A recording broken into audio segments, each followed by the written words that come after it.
All right, we give praise, esteem, and honor to the Most High Yahweh Hashem Yahushua this day. John 5 and 39. 5 and 39. 5 and 39.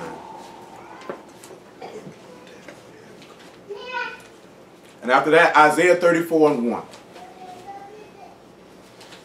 Since we've been talking about this stuff about to the end and all this stuff that's going to happen towards the end, because we're really trying to lead it up to the marriage supper of the Lamb.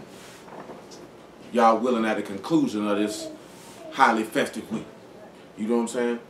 That Yahuwah done passed on by in that whirlwind and slid on up out of here, and now the sun is shining. And you know what? You can actually look at it like, matter of fact, I'm going to wait. Before we read Isaiah 34 and 1, I'm going to wait before I say what I'm going to say. Search the scriptures, for in them you think you have eternal life, and they are they which testify of me. And you will not come to me that you might have life. I receive not honor from men, but I know you, that you have not the love of Elohim in you. Now, I'm going to tell you something like we've been talking about the other day, and I'm going to keep reiterating it through the course of this week.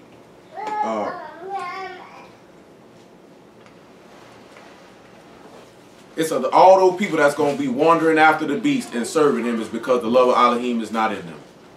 You know what I'm saying? And just like I mentioned to y'all last night, if the love of Elohim is not in you now, it won't be in you then. But I want y'all to look at something. I believe it's Zephaniah chapter 1. And about probably verse 14. Since I said that there, right? About that storm.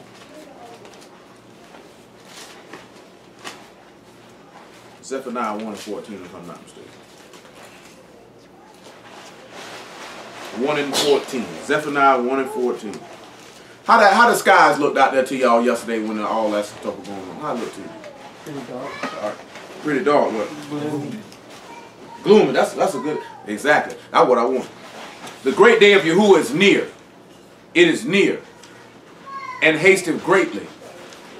Even the voice of the day of Yahuwah, the mighty man, shall cry there bitterly. That day is a day of wrath, a day of trouble and distress, a day of wasteness and desolation, a day of darkness and gloominess, a day of clouds and thick darkness. You know what I'm saying? Now when that storm, remember, right, what did Jeremiah tell you about him? Say Yahuwah make his way in the whirlwind, right? But let's look at Nahum, what he tell you about it, because it's close to where we at. Nahum chapter 1. 1 and 1.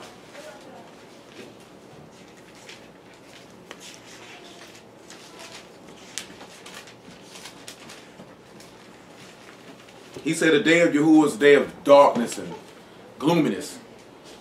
Desolation. You know, you see that distress? Now just sit back and just look at them now. You see how distressed people were? Mm-hmm. How scared they were? Mm-hmm. The bird of Nineveh, the book of the vision of Nahum, the Elkoshite. Elohim is jealous and Yahuwah revenge. Yahuwah revenge and is furious. Yahuwah will take vengeance on his adversaries, and he reserves wrath for his enemies. Yahuwah is slow to anger, great in power, and will not at all acquit the wicked. Yahuwah have his way in the whirlwind and in the storm, and the clouds are the dust of his feet. Now Zephaniah sat back and told you that it's a day of trouble, a day of clouds and thick darkness. We talked about some clouds last night, didn't we? Didn't we talk about some clouds last night? Well, let's sit back and let's look at something in Revelation 1 and 7. Let's see how he comes. Because if it's going to be a day of darkness, then what you think it's going to be after the darkness fades? Sun shining. What you see out the door?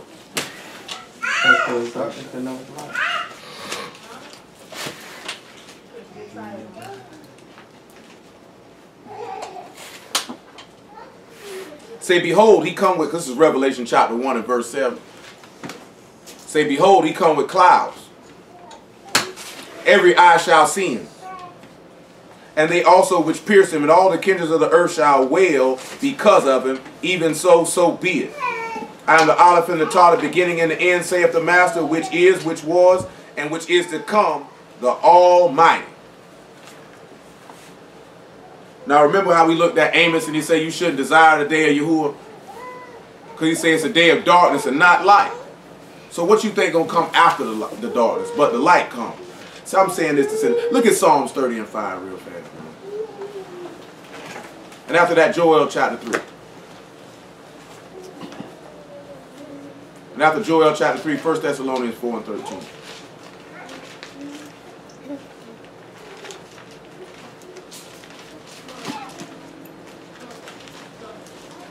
Hey, what is this?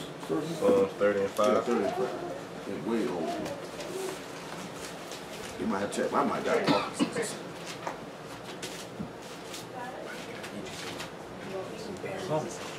30 and 5, man. Matter of fact, make it 30 and 4. Psalms 30 and 4.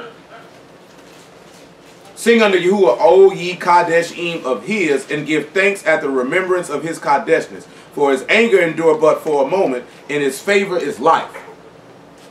Weeping may endure for a night, but joy come in the morning.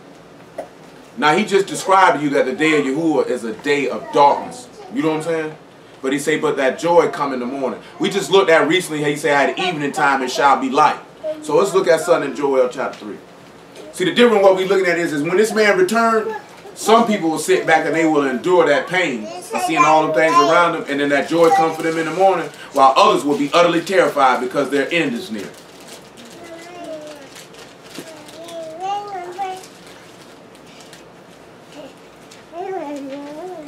Joel chapter 2. I don't know. I don't know. 3 and 14. Because I know somebody say, oh, the moon won't actually go dark on that day. Okay, wait for it. You share? She shares. What is that? 3 and 14. Multitudes, multitudes in the valley of decision, for the day of Yahuwah is near in the valley of decision. The sun and the moon shall be darkened, and the stars shall withdraw their shining. So you see, it's like this here, right? Now, luckily for us, that whirlwind didn't actually make its way on land. You know what I'm saying? Now, I've never been in the eye of a hurricane, but from what they say, it's extremely dark on some of them walls before you actually get in the eye, and then it's kind of calm, and you might see some light, from what some of them say. You know what I'm saying? But you notice there was no light in the city. It was just darkness and gloominess. You know what I'm saying? This type of stuff just make you sad, make sad songs and whatnot. Well, it's going to be a tad bit darker more than likely when the master gets back here. You know what I'm saying? And then people going to have that same manner of distress in their heart. Just like we've been talking about, man, these niggas got you looking for everything but what the man told you to look for. Now, before the end come, what do we look at?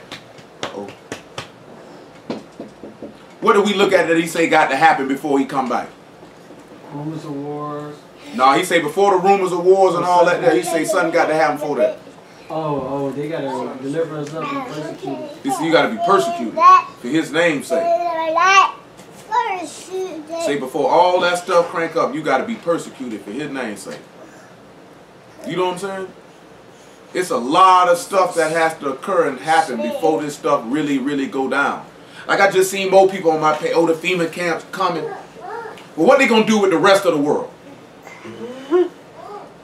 The reason why I say that is because niggas make you think everything revolves around the continental United States. Are there concentration camps in Asia? Because you don't never see them niggas talking about that. You don't never see them talking about body bags in Europe. You don't see them talking about body bags and FEMA camps and trains in Africa. You don't never, everything when they talk about stuff is always here. So they just gonna kill everybody over here, and that's just gonna be the rap. And that's when the New World Order gonna come in, huh? When we grab all the niggas in America and kill them. You know what I'm saying? But you don't never sit back and actually critically think and actually assess this information when they present it to you. You know what I'm saying? Because you know why? Because you're looking at everything from a Eurocentric American view. That's where you at. So you're looking at it through that lens, and you think the whole world revolves around this place. All that, don't even get that started with that there. Because see, Judah is the one whom his brethren will praise. See, everybody, all the blacks praise the blacks in America. See, because we play the football and we make all the music and all the time. Nigga, you got to be the dumbest nigga in captivity. That's why it don't matter what you know what I'm saying? Gotta get this. See, the Levites, see, they did that with the harp to kill the Levites. Nigga really say that. You know what I'm talking about? Nah, y'all killed them, man. For reasons known unto him. If a whirlwind is Yahuwah and he make his, and the clouds are the dust of his feet, that means he was in there and that was his desire. If that man said, if any evil be done in the city, I Yahuwah have done it. So how come when our people get killed, it's everybody else but him? You know what I'm saying? That man said, I will hit you with the sword, with the pestilence, with whatever I got to do to get you out of here. That's why I told y'all that last night. You know, by the favor of Yahuwah, ain't nothing happen. I say it again, you know.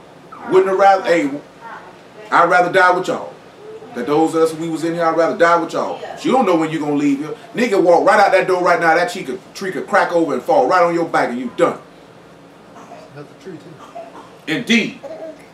Ain't no surviving that one. I guarantee that's going to crush your spine, rib cage, spleen, lungs, and everything else.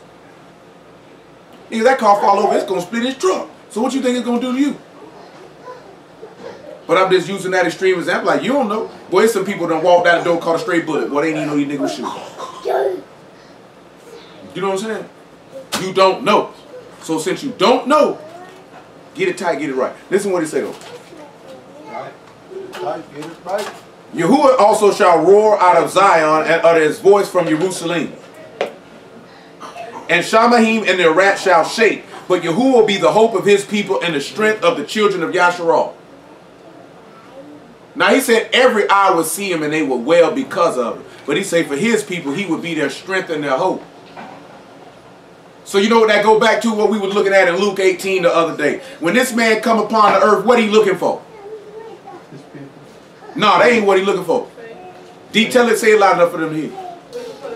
He looking for faith. That man say when the Son of Man return, will he find faith on the earth? That's what he looking for. You know what I'm saying? Because why else would he be the strength and the hope of his people? That's why he say pain endure for a night, weeping endure for a night, joy come in the morning. Why else would you have joy? Because that's one of the fruits of the ruach. How else you going to get that unless you got faith?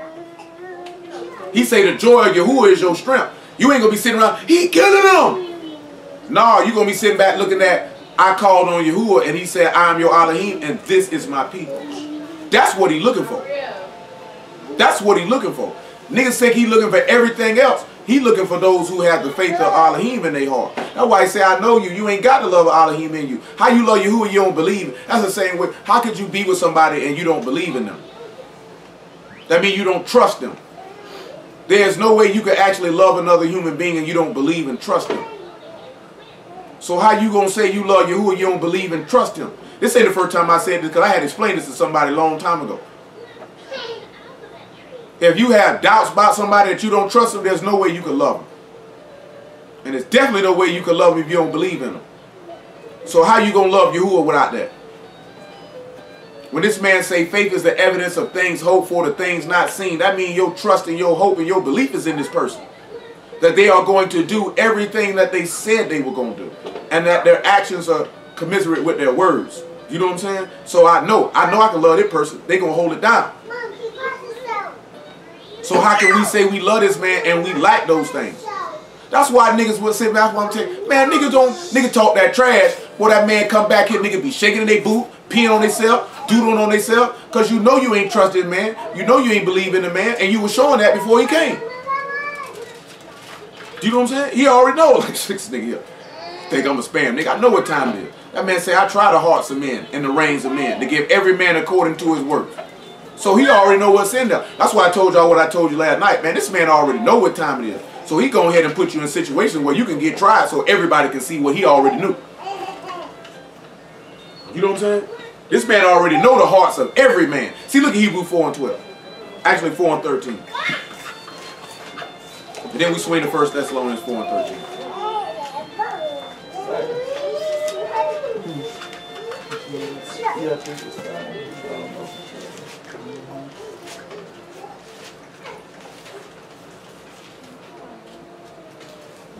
Hebrews 4? Yeah, and 13. I just ready to be up. It's up. It'll be up when it's up.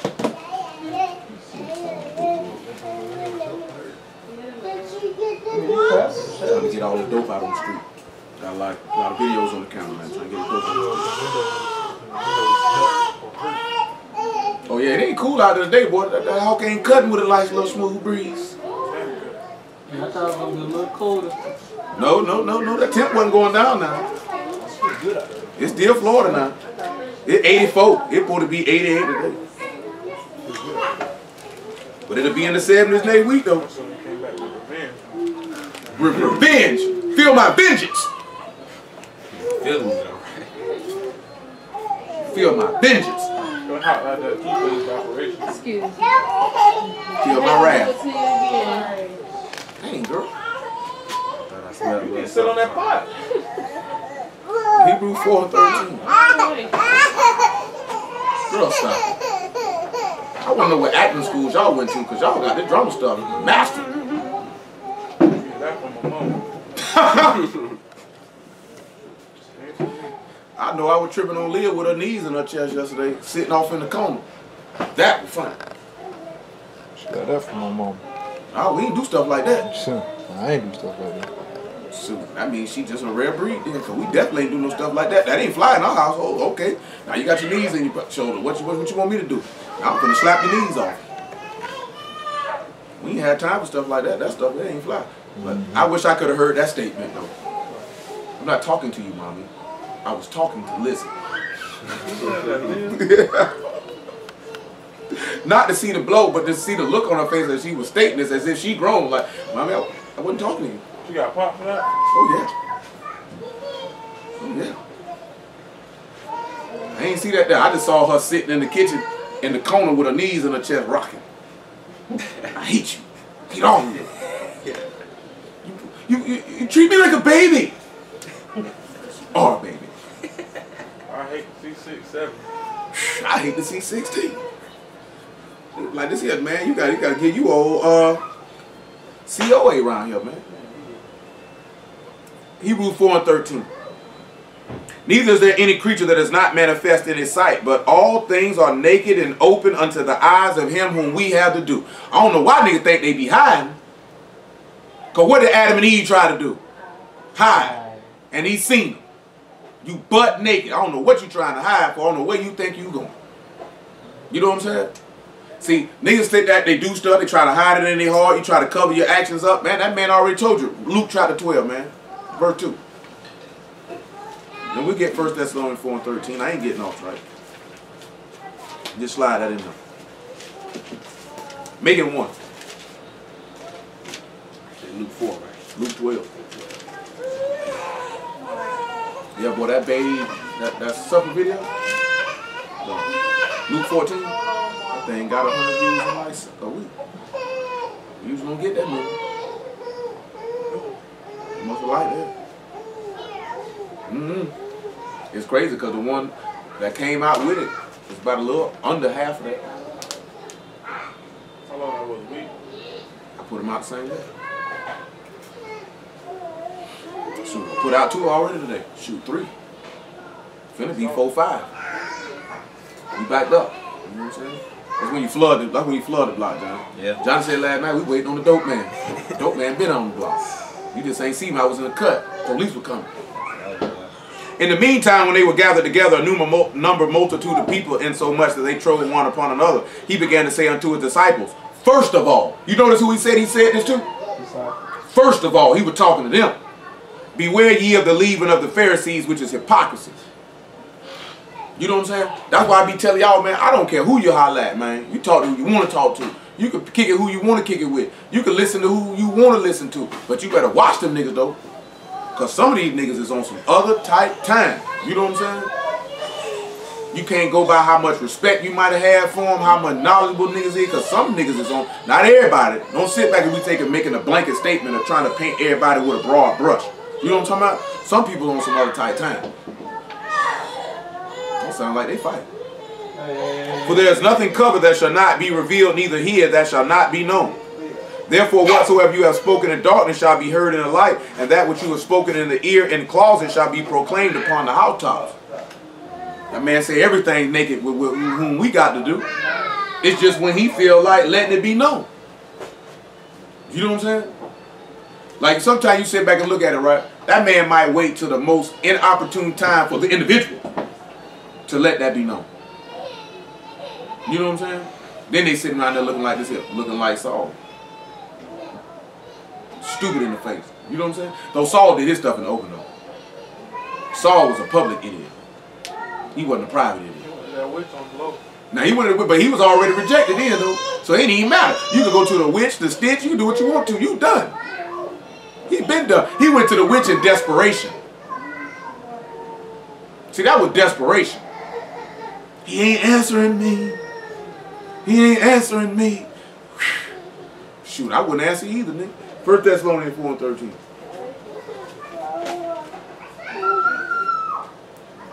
Oh yeah, we most definitely want to say give a total y'all to some of these people who be hollering at us on the page, and these new people doing it. They be coming from new subscribers. They be coming from all over the place.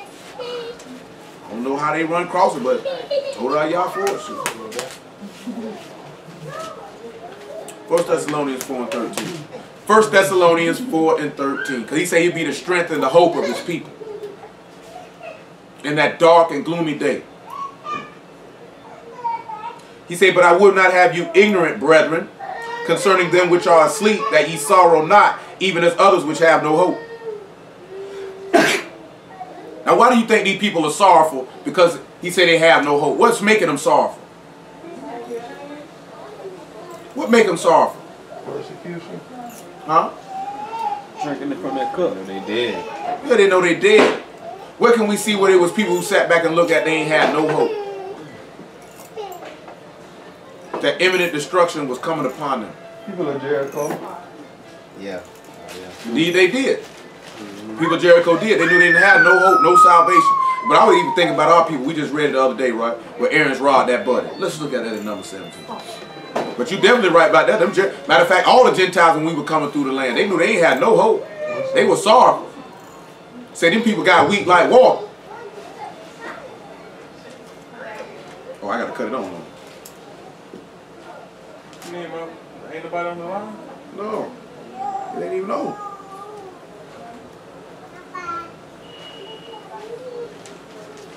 We cut it on that, right?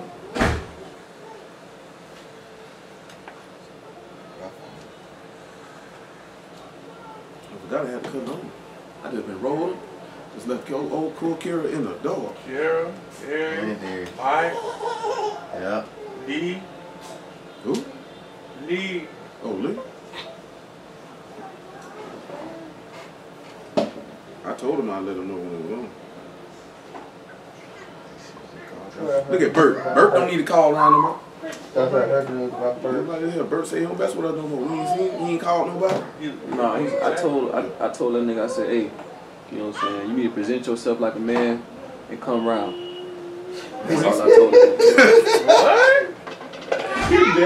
No, I'm dead serious. Wow. Nah, cause he trying to hit nigga on the private, and I said, bro, you need to, if you feel like you got questions and you seeking knowledge, I'm seeking knowledge, I'm not falling off.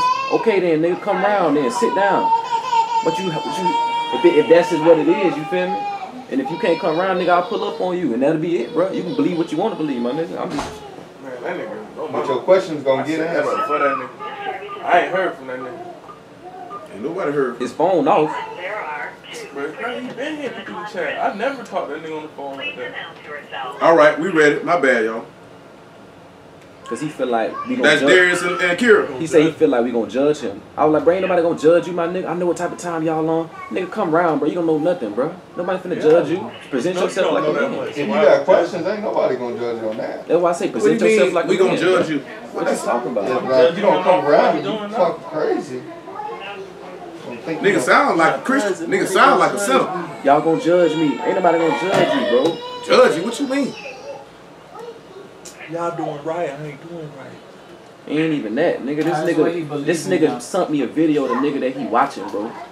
He basically Oh, non-Messi in the believe- house of David, nigga, Yeah, bro. he believe in the David. You know what I'm saying? So he like, why this nigga pulling out these scripts and saying this? I'm like, nigga, it's making sense. I'm like, no, it's making sense to you, nigga, because you and that nigga lack understanding, nigga. You need to come around, nigga. Like, what you talking about? Hey, man, all that, man, you come holler at me. Now, I That's want you to all I show said. yourself to be stupid once, stupid You twice. don't want that, though. Why would you stop congregating and listen to a nigga online that you can't even go holler at? He said, when Dwayne said that the Mashiach gave birth and he male and female at the same time, that junk scared him, bro. Said that junk scared him. When I took that him junk home shook him, after atonement. He said, bro. Hey, no, when I yeah. See, We bro, said that you last ain't night, going though, straight, Dwayne. bro. When I took him home after That's your atonement. fault, bro. Wait, we said that last night though. When We I said that. We said that specifically That's your last fault, night. bro. No, I told you why I didn't show him that. So you need to show that man. You the No, number one. No, Stan showed it. I ain't never even told that nigga about that. Bro, you said something about it, bro. Now you mentioned, you know how you mentioned it mentioned when it. you were preaching, bro. When I was but I ain't say nothing to him about that. Now he asked me to show him that, and then I'm not finna break off no 2.5 hour lesson on the spot. Now look, Stan broke it off for him in the car. That's what I'm telling you. You see what I'm saying? That but Troy broke it down for But that's neither here nor there. Leave that where it's at. Because I'm not finna get in no conversation about that right now. I don't care nothing about that right now. No, you're right. You know what I'm saying? Said don't spook them, bro. Straight up, man. I don't care nothing about that right I now. don't know how that's scary, but hey, I'm a cousin Bert. So look at this here, right? When you look at these people, they ain't had no hope. We were going to look at the people in Jericho, one. Huh? Yeah, so. When we finna go look at the people in Jericho? Yeah, number 17. Yeah, we go. Yeah.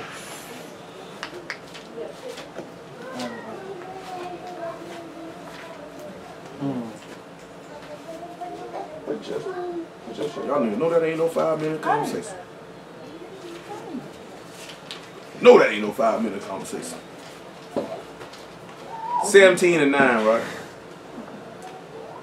Look at these people how were sorrowful they ain't had no hope. This is dealing with Aaron's rod that budded, right? Look at how they were talking. Moses brought all the rods. This is number 17 and 9. Moses brought all the rods from before Yahuwah unto the children of Yasharal, and they looked every man on his rod. Yahuwah said unto Moses, bring Aaron's rod again before the testimony, to be kept for a token against the rebels. And thou shalt quite take away their murmurings from me, that they die not. So he said this rod being put before them was a testimony against them. Hamashiach is a testimony against these sinners. This is why he said, you not like others who sorrow and don't have no hope. Listen to these people respond. Moses did so as Yahuwah commanded him, and the children of Yasharal spake unto Moses, saying, behold, we die, we perish. No. Go sit. Whosoever come anything near unto the tabernacle of Yahuwah shall die. Shall we be consumed with dying? They ain't have no hope. You know what I'm saying?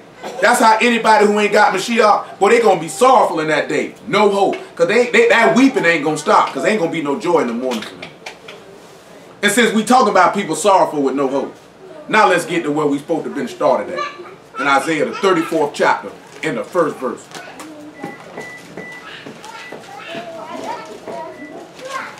Amen.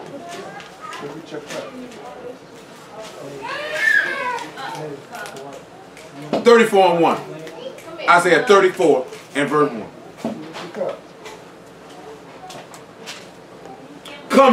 Come near ye nations to hear, and hearken ye people. Let the earth hear, and all that is therein, the world and all things that come forth of it. Where can we just read a place where that was at. Where did we just read about all the nations coming near? The Valley of Jehoshaphat. Now where can we read it again in the New Testament? Armageddon. I don't know why I say Armageddon. Armageddon All the is nations one come of together. That's Revelation. That's when the city's not walled, when they come up to and when they say all the nations gathering together, Revelation 14 and 1. and fire burn come down. Oh, hey, the multitude. Revelation 14 and 1.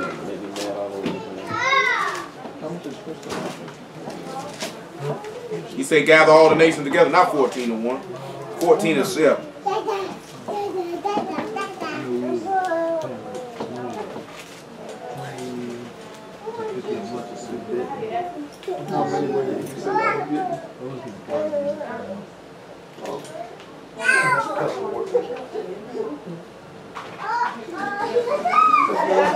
Saying with a loud voice, fear Elohim and give esteem to him, for the hour of his judgment is come. Back it up to verse 6, my apologies.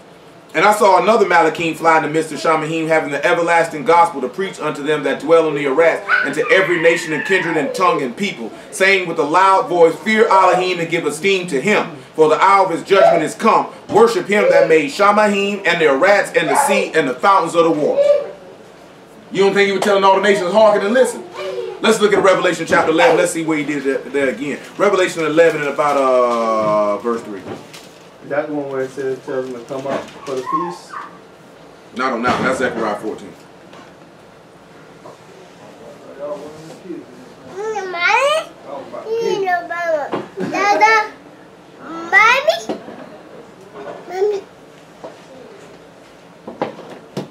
Revelation 11 and 3.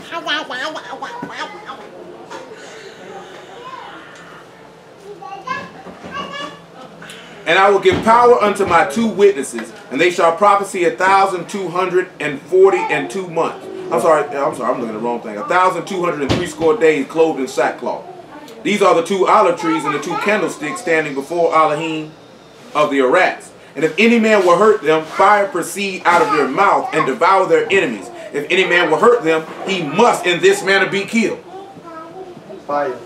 These have power. Now let me ask y'all something. Why is it in this manner that fire got to kill them coming out of his mouth? Because he said the first time, well, that sword, the flaming sword,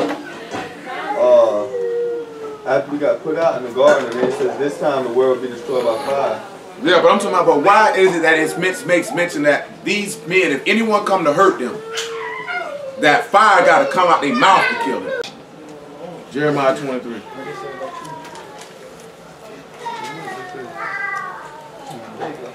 Jeremiah 23 and 29. Remember, they prophesying, right? And he say fire gonna come out their mouth, and in this manner must every man be killed. Jeremiah 23 and 29 says, "Is not my word like as a fire, saith Yahuwah, like a hammer that break the rock in pieces?" He said, "Therefore, behold, I'm against the prophecy of Yahuwah that steal my words, every one from the mouth, every one from his neighbor." So now we can see why he would sit back and say that by fire that it would come out of his mouth, because the man's word is a fire. Therefore, that word would consume it, because your Torah tells you that your Elohim is a consuming fire. Come on back to Revelation chapter 11. That fire is that light. We in verse 6, Revelation 11 and 6.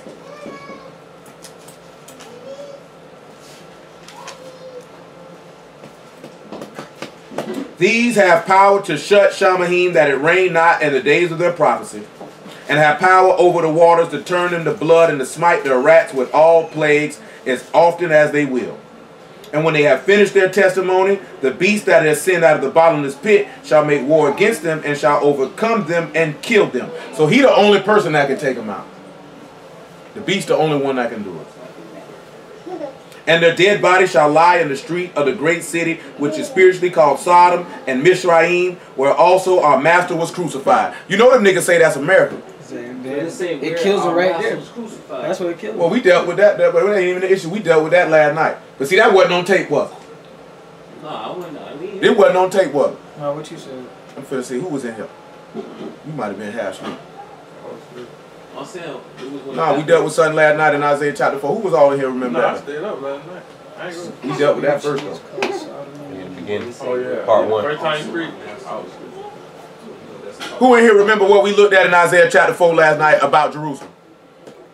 He had to quench it, purify it with fire. First time.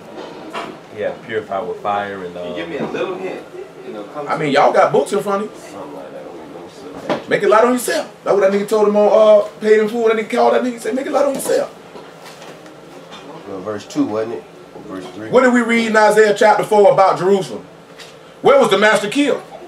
in Jerusalem, outside on the city or in the field that we look at when they live there, right? Verse 4. Wait, verse 4. Let's look at it, y'all. Let's look at it. Let's see if the book say, because it says spiritually Sodom and Egypt. That's Revelation. I would have said about the place where our master was crucified. Well, we know our master wasn't crucified in Sodom. And we know our master wasn't crucified in Egypt. So we need to see how Jerusalem would have been spiritually Sodom before we go any further. Jeremiah chapter 9. Let's do that. Let's do that first. What was going on in Sodom and Gomorrah? Matter of fact, before we look at Jeremiah chapter 9, let's look at the Epistle of Jude. We need to know what was going on there. Gay parade. It was more than just gay stuff. Just all manner of lawlessness. Wickedness. Oh, well, lasciviousness. No shit. Verse 7. Oh, the 7 women. The 7 women. The Epistle of Jude and verse 7. No, we didn't. That verse 7 ain't that's verse 1. Oh, you said verse 7.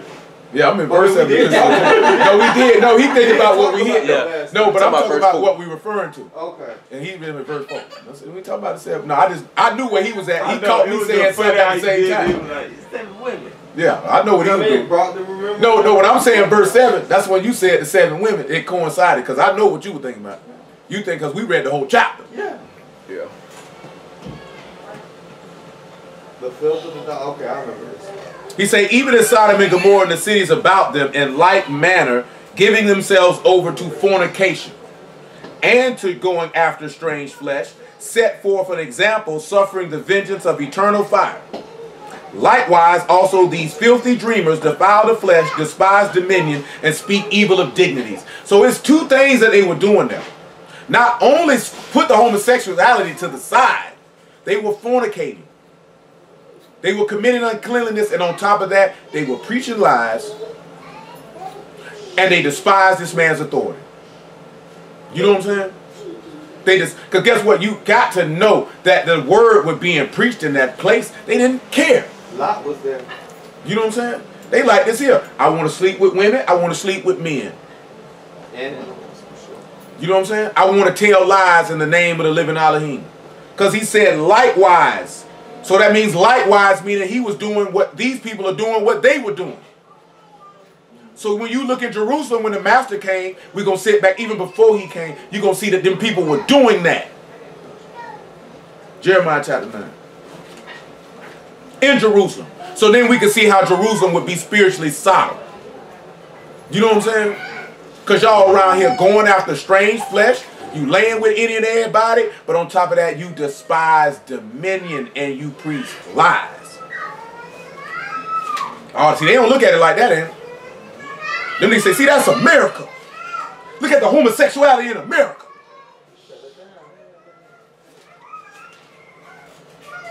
Jeremiah chapter 9, verse 1.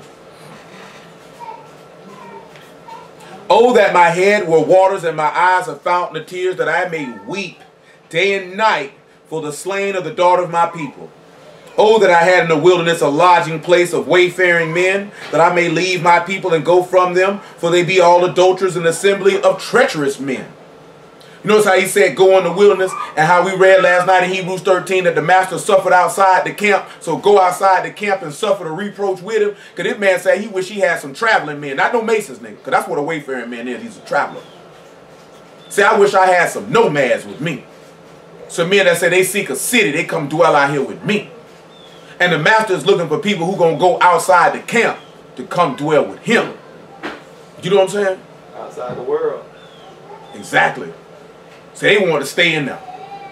They wanted to stay in there where they was at. Because I'm going to tell you something, man. The most dangerous way to be is to seek the praise of men more than the praise of Elohim. This is why niggas don't come outside the camp. This is why people fall off. Because they would rather please people for whatever reason. And this is how Satan can slide in with strange doctrines and mirror things on that mirrors the word. And then you mess around with your mixed garments and your mixed wine and try to mix them. But at the end of the day, it's going to kill you. Cause I'm telling you, man, people say a lot of things when they deal with the word. They feel like you can't do this or you can't do that or you can't question this or what does this mean? And Yahuwah got it set up that way to get you from around him. That's what I'm telling you. This man, see, niggas can say whatever they want to say to any and everybody they come in contact with. This man already know what time it is with you. He already knows. So he sits back and he lets men think that you may be righteous and upright till the time that he is ready to cast you to the side and pull your skirt up. Wayfaring. It means a traveler, a nomad, basically. What your ancestors were, what Abraham was, what Isaac was, and what Jacob was. They were wayfaring men. They were nomads. They had no continual dwelling place. Even when they dwelt in the land of promise, they were strangers in it. As we dealt with in the past, just like the master dwelt in the land of promise, but was a stranger in it. Not only a stranger because they knew not who he was, but because it was under Roman occupation. That they didn't have dominion and control over the land, just like your ancestors. He had to go that route. I say, man, see, you get with your people. See, I know a lot of stuff would be weird. Oh, I ain't never heard that before, man. I mean, stuff ain't difficult, man. You just, niggas don't talk about this type of stuff. You know what I'm saying? If the stuff was, basically it's just what I was telling y'all the other day. That's a strange doctrine. All strange means scripturally is alien or foreign. Not strange as being weird. It's just foreign. I ain't never heard that before. You never see. That's just like if somebody pull up in a Mercedes-Benz S600 Royale. That's going to be a strange car. You ain't never seen that before. You know what I'm saying? Like they said, I seen a strange thing today. What you seen? Boy, I seen events. I ain't never seen nothing like this. You see that in the book where it said we seen strange things today when the man was working miracles. It wasn't strange like it weirded him out. It was strange because we never seen nothing like that before. You know what I'm saying? Ain't nobody ever seen. I seen somebody post a picture of a woman supposed to play basketball. Or something. She was 6'8", but she had curves though. For most people, that's a strange thing for you to see. That tall of a woman. Usually when a woman's that big, she's not built like that. So that's going to be a strange thing for you to see.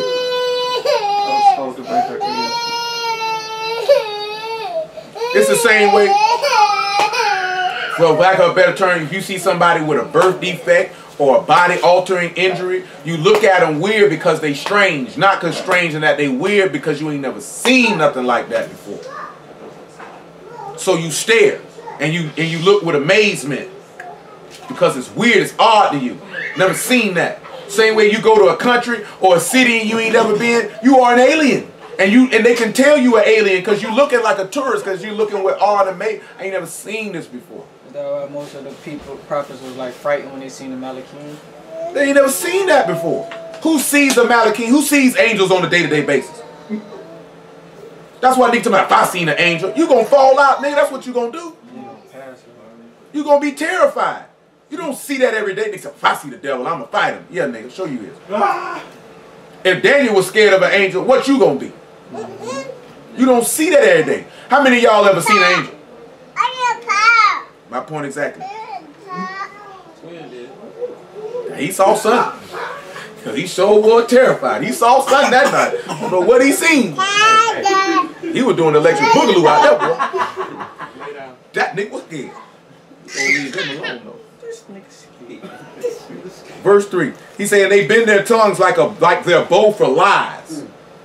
They are not valiant for the truth upon the earth, for they proceed from evil to evil. They know not me. Say, is that not what this man just said he was doing in Sodom?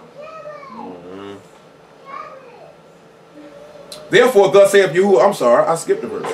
Take ye heed every one his neighbor and trust ye not in a brother. For every brother will utterly supplant, and every neighbor will walk with slanders. That's just what Judah did. Walk with slanders, seeking to supplant. And they will deceive everyone his neighbor, and will not speak the truth, filthy dreamers. They have taught their tongue to speak lies and weary themselves to commit iniquity. This is in Jerusalem.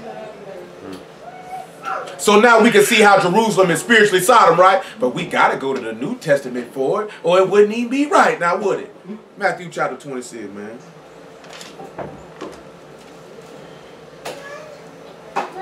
You treated him like that, bro. He was harsh with him? You treated him bad. Yeah, he was harsh.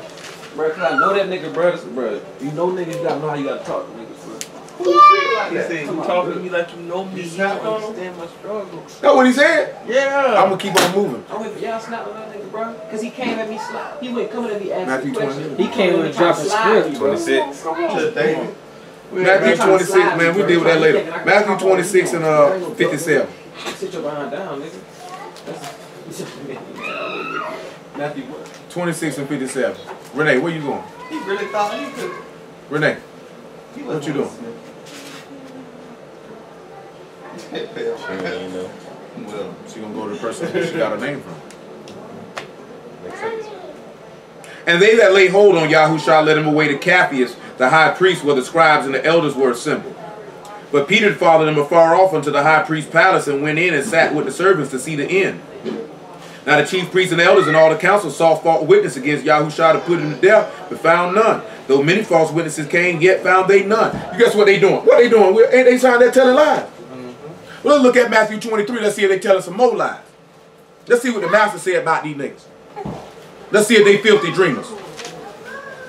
Full of iniquity.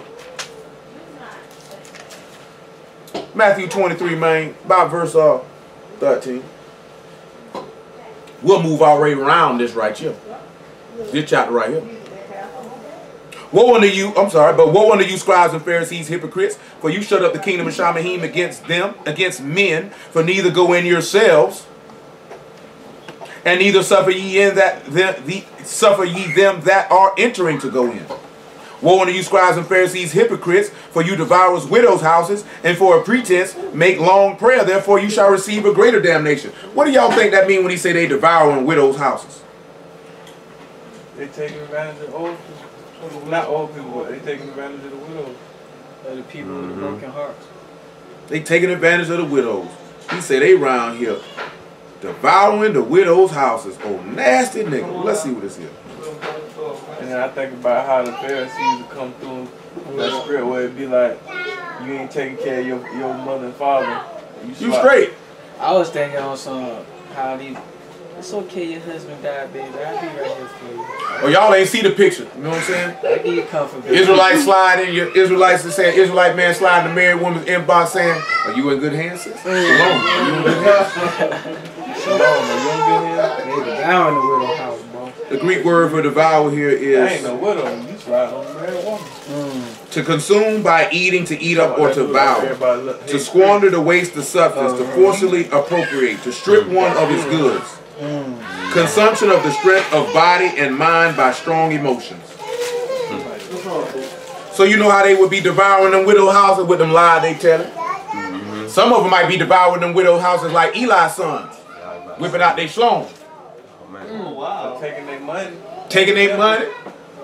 Your husband done left you a little something, baby. Come on, Taking that bum bum. Baby bum bum. Taking all that. You know what I'm saying? They better to take this woman's substance, what you got to sell her? Filthy dreams. The man already told you they adulterers. Might want to do that. Yeah, you right. I need to make sure it's still up. 23 and 25 though. Woe unto you, scribes and Pharisees, hypocrites, for you make clean the outside of the cup and the platter, but within are full of extortion and excess. Thou blind Pharisee, cleanse first that which is within the cup and platter, that the outside may be clean also. Woe unto you, scribes and Pharisees, hypocrites, for you are like unto withered sepulchres, which indeed appear beautiful outward, but are within full of dead men's bones and of all uncleanness. Even so ye also outwardly appear righteous unto men, but within ye are full of hypocrisy and iniquity. See, that's what they had going on in Sodom and Gomorrah. This man just said they filthy dreamers. That man just told you the scribes and Pharisees prophecy lies. We just started on reading Luke chapter 12. That man say, beware the leaven of the scribes and Pharisees, which is hypocrisy. So they telling lies. They filthy dreamers. You know what I'm saying? These men walked after the lust of their flesh. And then Jude say lies. They say likewise, they filthy dreamers. All we got to do is sit back and look at Jeremiah 23 for that. They prophesy lies in my name, saying, I have dreamed, and I have not spoken. So we see Yerushalyim is spiritually Sodom. Well, how would it be spiritually Egypt? Bondage, John 8. Bondage. And how was it spiritually bondage? Because all of y'all were engendered in bondage to your sins. And then you actually took the master and brought him into bondage. Because he said, well, your master was crucified. Now we'll look at Isaiah chapter 4 and we hit this stuff we hit him with in the law. That ain't get put on tape. We put it on tape right now, though. If a nigga don't like it, man, tell him to wipe quality control. 4 and 4. Isaiah 4 and 4. Yeshayahu. Sire, you have been captured. You are now a POW. BOW. Oh, no, B-I-T. Baby in timeout. No, she's a prisoner of war. I don't like the... Yeah, it got, I can give you that. We'll that. She is a prisoner of war. She went to war with her mother and she lost. Now she's been put inside. No, don't bring that in here. Don't bring that in here. Don't, Leah, no. It sounded cool until I pronounced it in my head. When Yahuwah shall have washed away the filth of the daughters of Zion, and shall have purged the blood of Yerushalyim from the midst thereof by the ruach of judgment and by the ruach of burning. Why would he need to purge blood from Yerushalyim? We talked about that. I'm talking about for them that ain't here. Them niggas ain't heard that. Oh, okay. So for those that did hear it, don't spoil the sauce. Is it why Ezekiel we clean up the dead bodies? No. Purge the blood of Yerushalayim. So I got to purge the blood of Yerushalayim by the ruach of judgment and burning. Don't feel bad. They ain't get it last night either. I like this. It's nice. So the people that got killed in Jerusalem, the righteous people that got killed in Jerusalem. He wouldn't need to The purge. blood in Yerushalyim, the Mashiach is Yerushalyim, purging his blood. The ruach of burning, he went to the fire of affliction, and then. Let's look and see that. Don't, like I say, don't feel bad, because they ain't get it either. Deuteronomy 19. You'll like it, though. Yeah, yeah, it's focused. And verse 5. Numbers chapter 35 and verse 23. Deuteronomy 21. And I'll just see what verse I want when I get there. Yeah, 21. Hold on, I'm sorry. Genesis 9 and 6 first. That's why I say don't feel bad. They ain't get it either. So don't feel bad. When you see it, it's very simple. I feel bad when you say that. I ain't feel bad until you say it. No, because like I said, it seems like it's way out there. Then you like, dang, I knew that. That's how it is. Yeah, you will. It's You like, I knew that. that's it. Whoso sheds man's blood, by man shall his blood be shed, for the image of Elohim made he man. So let's look at some, and see, we took this with Shemai too, but we ain't gonna work Shemai in here. We work Shemai, we ain't gonna take Shemai in here. Deuteronomy 19 and 5, we don't work Shemai in here. P-O-W. Shayla, can you do me a favor? Could you bring me a beverage? I know you. Yes, you do. What's your name? My name is John Birkenstaff. Birkenstaff? Birkenstaff. I smell some straight boo-boo. You don't want it? Either that or some green. I don't know. What you gonna drink? That ain't even green. Some water? No. That'll work for me. Knife is cold. You might want to rinse that out first, because there's some juice in there. Lay down. Lay down. Yeah, old green. Definitely. She think that Abba go get her out of the jailhouse. Abba.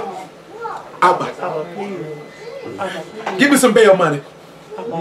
As when a man go into the wood with his neighbor to hew wood, and his hand fetch a stroke with the axe to cut down the tree, and the head slip from the helve, and light upon his neighbor that he die, he shall flee unto one of those cities and live. Lest the avenger of the blood pursue the slayer while his heart is hot and overtake him, because the way is long, and slay him when he was not worthy of death, insomuch as he hated him not in time past.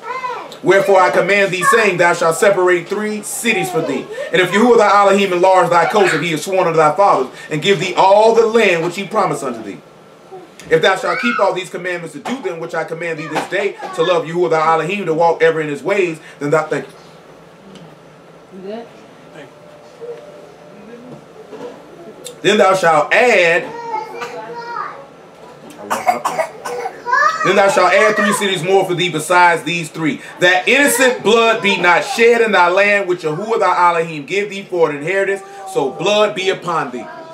In Proverbs chapter 6, verse 16, he say, these are 6 things which are an abomination unto Yahuwah, and 7 things that he hate. And what is one of those 7 things? Shedding innocent blood. See, we read Jeremiah 26 when they threw Jeremiah into prison for prophesying against what city? Jerusalem. Jerusalem. And you know what he told them people when they had him in the jailhouse? He said, you can do what you want to with me, but know if you kill me, surely innocent blood will be upon your hands. You understand what I'm telling you? Now this man just said, if you shed blood in this place, innocent blood, the slayer got to come take you away from here to get this blood up out of here. Because anywhere, where, according to the law, if innocent blood shed in the land, what does the land now become? Defiled. So why does this man got to come purge innocent blood out of the land? Because his blood has never been atoned for that was shed in that place. So now we got to look at how he going to shed it with what? Judgment and with burning. But it ain't never been atoned. Why? Because people that killed him, he never touched him. That man died and resurrected and dipped. Like, that's why Revelation, he said, I shall come and meet you as a man. Well, not in Revelation. He tell you that in Hosea. Yeah. Revelations don't say that the same. But you use some Revelation. He said, I shall come and see them. They shall see me. Yeah, every eye shall see him, even those who pierce me. And because now I'm coming to avenge my blood. You shed man's blood. That's why he stopped off in Jerusalem first. Because I got to purge that first. Then I'm going to swing around here to Bow's Rock. Why you think he got blood on his garments before he even come around there to Bow's Rock? Judgment begin first in the house of Elohim. That's why he got blood on his garments before he even swing around them. You like that, don't you? You like that? And then that's also the... You know it go right back to Deuteronomy 32 when he said that. Hey, that's why he coming around Bow's Rock and he already bloodied up. Because I'm stopping here first. Judgment begins first in the Our house of Elohim. I got to stop here first. Hit that red on. Deuteronomy 21 though. Verse 1. Don't slang that sword now. That was it. No butter knives around here. I'm full. Nigga say he know butter knife. Boy, he be killing. Boy, he was killing my man calling him butter knife. They praise him, he get that poop. You real like I got full just off that. Deuteronomy 21 and 1. Deuteronomy 21 and 1. Ladies, y'all kind of loud. Akuts. If one be found slain in the land, which Yahuwah the Elohim give thee to possess, lying in the field, and it be not known who slain him. Was not the master lying in the field? They try to act like they ain't know who killed him either. We don't know what happened. Roman did it. Judas did it. No, all you niggas did it. Then thy elders and thy judges shall come forth, and they shall measure unto the cities which are round about him that is slain. And it shall be that the city which is next unto the slain man, even the elders of the city, shall take a heifer which have been wrought, have not been wrought with, which have not drawn in the yoke. So what does this mean? That the heifer ain't been worked and ain't no yoke been put on it. Bondage, the yoke is bondage and it ain't been worked. Peter just hit one. He ain't got no sin, but then he say he ain't did no work either. He ain't worked no sin. He ain't never been in capture no sin. Ain't never did no sin, ain't been a servant. Never been no servant no sin, because when you put something in a yoke, he's under bondage now. You put an ox in the yoke to tell him which way to go. I do work to serve. Got to do work to serve. He say he that commits sin is the servant of sin. He said if the Son of Man shall make you free, you shall be free indeed. Man ain't never worked no sin. And he ain't never been under no yoke. He told you to take his yoke on you and learn by him. Coming to bondage to me. Because a yoke is nothing but to put something in subjection. That's why he said they'll put yoke of iron on your neck.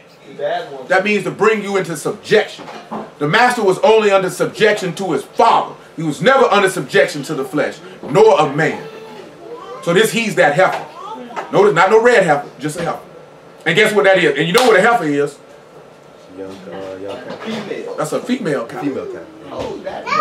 There you go, female right there. And the elders of the city shall bring down the heifer unto a rough valley. Hold on, a rough valley. It's too late. I called it. Which is neither eared nor sown. He slayed him pretty much. And shall strike off the heifer's neck there in the valley. What do y'all think this means that you bring him into a land, a valley, that has neither been eared nor sown? Is that where they brought him Like to Gomorrah? When they buried him in that field, in that sepulchre, that was a field that had never been eared. Nothing had ever been put there. Yeah, they said that. Why can we take that? John chapter 12. Except a seed fall in the ground and die, it abide alone. But he say, but if it die, it bring forth much fruit. So you looking at that grave as a place that had never been sown. The seed is the word Elohim. In the beginning was the word, and the word was with Elohim, and the word was Elohim, and the word was made flesh and dwelt among us. So when they put him in the grave, they put the seed in a ground that had not been sown, which takes you right back to Genesis chapter 2 with Adam, because he was a seed placed in the ground which had never been eared nor sown. You understand what I'm saying? Y'all understand what I'm talking about? Now look at what else he said now. Listen to this here now. You say you been put in the ground, that's him getting put to sleep to bed. Yeah, the bear fruit. That's the seed getting tossed in the ground, the bear fruit. They threw him in that sepulchre. We dropped the seed in the ground. Why we sit back and say that? Isaiah 59:20, the Redeemer shall come to Zion, to those who have repented in Jacob. And he say, and he says, and this is the covenant that I will make with thee. And the words that I put on thy mouth shall be on thy seed, and thy seed. That's why Isaiah 53 saying his seed shall be prosperous. And they say, see, he ain't got no kid. He bear fruit, doesn't it? Go read some agriculture. He shall see his seed. And they shall prosper. He gonna see his seed and rejoice. Oh, Genesis chapter 1. Tree that bring fruit unto itself. We sit back and we recline about it, but got all that stuff falling off that tree is that tree ejaculating, dropping his seed. So he can produce more trees. Well, that's the finished fruit. That's the baby. You know what I'm saying? No, he said another thing out there, not the acorn. I asked one of them, saying so the trees ejaculate. The pollen, that's what he said. The pollen is ejaculating. That's the baby. You know what I'm saying? So that seed can bear fruit. And that's what he did. Toss him in here, let him bear some fruit. And how did he bear fruit? When the men resurrected from the dead. With him. And the priests, the sons of Levi, shall come near. Hey, okay. Took behind him and come and lay down. Ain't even hurt but your pride. And the priests, the sons of Levi, shall come near for them, that Yahuwah thy Elohim have chosen to minister unto him, and to bless in the name of Yahuwah. By their words shall every controversy and every stroke be tried. Now, what do y'all think this means when he say the priests, the sons of Levi, will precept this one? We'll precept this one for a smarty art nigga. They like, they ain't precept nothing yet. I gave them to you, we just ain't go to them. If you know the book, you know where it's at. You don't know the book, better start reading. All I tell you. Because we got other stuff to hit this afternoon. But listen what he tell you, right? Who are these priests, the sons of Levi? Who are these priests, the sons of Levi? Who are they? Is it the Revelation 5:8? Those priests. He say, and the priests, the sons of Levi, shall come near for them. Yahuwah thy Elohim have chosen to minister unto him, and the Baruch in the name of Yahuwah, and by their word. Shall, that's who that is. Not every controversy. Now let's sit back and look at how he chose them. Matthew chapter 10, verse 7. We'll see how he chose them and how by their word every stroke and controversy will be tried. We'll look at Matthew 19.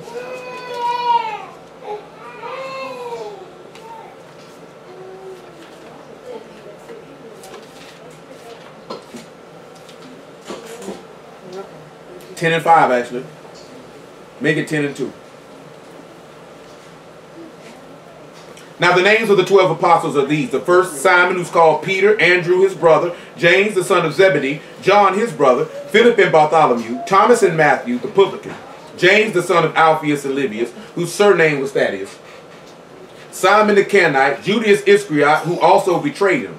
These 12 Yahushua sent forth and commanded them, saying, Go not into the way of the Gentiles, and into the cities of the Samaritans enter ye not, but rather go to the lost sheep of the house of Yasharal, and as you go preach, saying, the kingdom of Shamahim is at hand. Did he not choose them? Did he not also send them out in Matthew 28 to preach, to bless the people in his name? Now let's look at Matthew 19, because he's saying every stroke and controversy, that by their word will every stroke and controversy be tried. Let's look at Matthew 19 and verse 27. Stuff right here all day long. It's all right.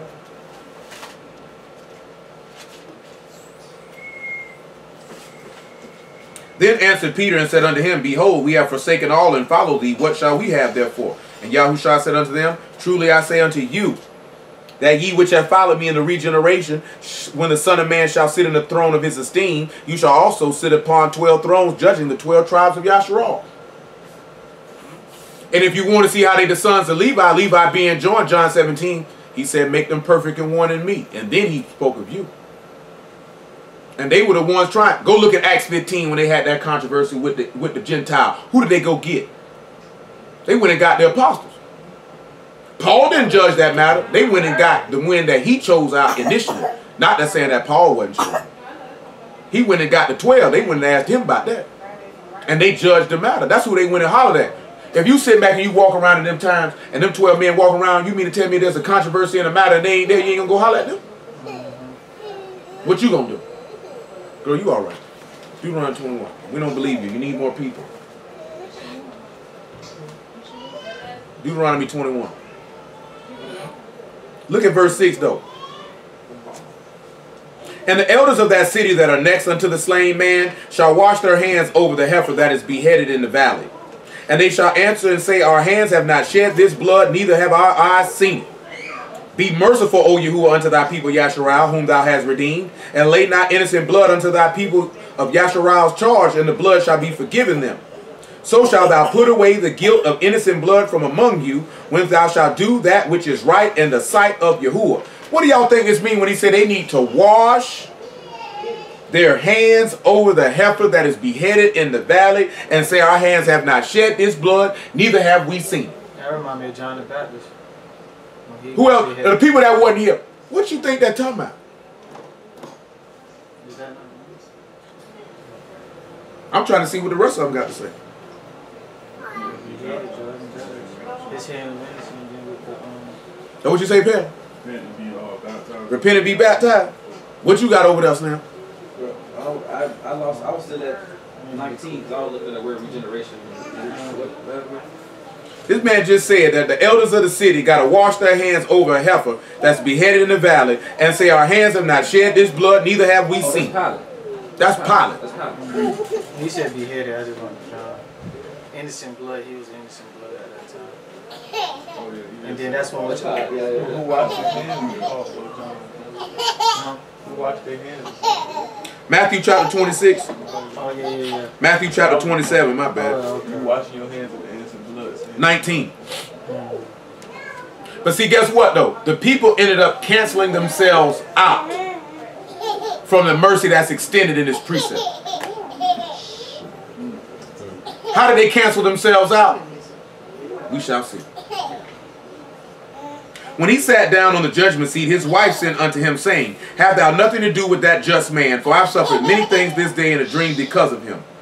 But the chief priests and the elders persuaded the multitude that they should ask Barabbas and destroy Yahushua. The governor answered and said unto them, whither the twain will I ye that I release unto you? They said, Barabbas. Why is Barabbas important?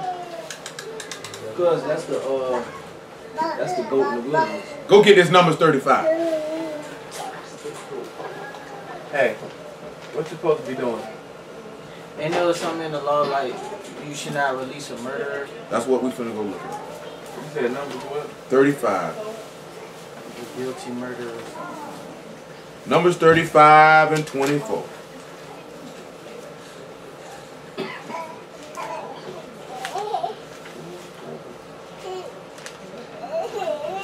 Listen. The congregation shall judge between the slayer and the revenger of blood according to these judgments. The congregation shall deliver the slayer out of the hand of the revenger of blood, and the congregation shall restore him to the city of his refuge, whither he was fled. He shall abide in it until the death of the high priest, which is anointed with the Kadesh oil. But if the slayer at any time come without the border of the city of his refuge, whither he was fled, the revenger of blood find him without the borders of the city of his refuge, the revenger of blood kill the slayer, he shall not be guilty of blood. I'm going to tell y'all something. We're not going to precept all that way out because we did that last night. You won't get a double. Maybe a double of ripple. You won't get a double of this. You know what I'm telling you? Double of ripple. Y'all don't even know that's that ripple. They don't know. Sound like liquor. That is liquor, but you don't know it comes from. That's that brown, man. Yeah, that's that brown. That's that ripple. That's that ripple. Sham pimple. Sham pimple. They don't know about that. We're going to leave them alone.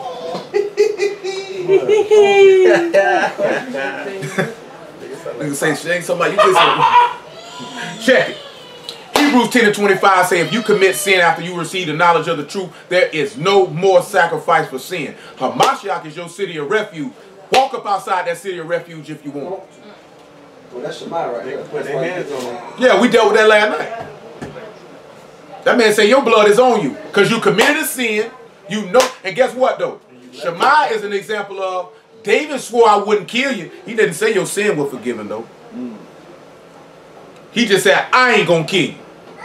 Because that's what the father said. I ain't gonna kill you. I'm gonna send my son to do it. You understand what I'm telling you? So y'all got to sit back and understand something. Once you have received the knowledge of the truth and see, like this here, right? We can't say what y'all will or won't do. But if you commit one transgression one time, he might just say, I give you a pass if you got a humble and contrite heart. Because he said he won't despise that. Because you know what happens when you got a humble and contrite heart? Then you're going to manifest godly sorrow, which work repentance unto life. I'll never do that again. You know what I'm saying? But see, when you want to be a nigga, and you add on top of it, add on top of it, add on top of it, now you done stepped outside the city of refuge. The slayer can come see you now. You took your cover off. You done took your cover off. See, he gave Shemai. See, you know something? See, Shemai could have been saved. All he had to do was reside in his shalom, which was Yahushua. That's all he had to do. All he had to do was stay in Yerushalyim. He was good. But somebody came and told him, son, your servants done ran up out the city. He said, man, let me go chase them niggas. He said, man, what agreement has Mashiach with Belial? What you chasing after the world and sinners for? Let them niggas go. That's right. Let them niggas go. That's right. Because he said they were servants. He that commits sin is the servant of sin. And if they your servants, they wouldn't have left you. They wouldn't have left you because he said, where I am, my servant will be also. And whoever esteem me, my Father will esteem. So guess what? You went and followed after the sinner. Now you done came out your refuge and word got back. Solomon, That boy done slid down south. He did what? Go get that nigga. He say, boy, why you ain't keep my oath? He say the oath and the commandment. He crossed the gun line. The oath and the commandment. That goes along the lines when you sit back and you say you entered into this new covenant with this man. You ain't keep the word that you said that you were going to do, and you broke his instruction. You done walked outside the city. I can murk you. Go read 1 Kings chapter 2. Go read 2 Samuel 15 and 2 Samuel 19 where Shemaiah. Shemaiah came into my, I done sinned. He said, I ain't going to kill you. He ain't say nothing about his son, though. Y'all said I ain't going to kill you. That's why the master say the father judge no man. He done committed all judgment unto his son. Son, go kill that nigga. And he say, you make sure you bring his whole head to the grave with blood. Why he gonna bring your gray head down to the grave with blood? Because his blood on you. Because you should have stayed your stinking behind in the city. You slayed the man. You shed innocent blood in the land. Every time you commit sin, you talking about, I need to renew myself to repentance and crucify myself afresh. And put this man to an open shame. You done shed his blood all over again. That's ugly. Hey, fat man. Y'all ain't gonna kill, but his son will. 35 and 26. Hey, fat man. See, fat man said, I got understanding. So I heard the word in the morning. See how he look? You don't see that look on his face? He said, I shame a false prophet right now. Baby language, man. Baby language. They say, what he just said, don't worry about what I just said. You seen any precepts, nigga, I just point. He said, I just point to him. That's what I want. You read it. I know where it's at. I came out like this. He said, but if the slayer shall at any time come without the border of the city of his refuge, whither he fled, and the revenger of blood, finding without the border of the city of his refuge, the revenger of blood kill the slayer, he shall not be guilty of blood. So guess what? If Yahushua catch you, he ain't guilty of shedding no blood. Because your blood ought to have been shed. But he should have remained in the city of his refuge unto the death of the high priest. But after the death of the high priest, the slayer shall return into the land of his possession. He said, you should have stayed there. That's what you should have did. Do you realize how many people don't want? Guess what? Proverbs say, he that walketh not in the way, wander out of the way of understanding, walks in the body of the dead, or the congregation of the dead. The minute you stray up outside that city of the refuge, it's over. That's what they don't be realizing. You done seen a lot of people wander. Why don't up out of there? They think they straight. You're not straight. You're not straight. That's ugly, man. So these things shall be a statute of judgment unto you throughout your generations and all your dwellings. Whoso kill any person, the murderer shall be put to death by the mouth of witnesses, but one witness shall not testify against any person that cause him to die. Moreover, you shall take no satisfaction for the life of a murderer, which is guilty of death, but he shall utterly be put to death. They broke that precept too.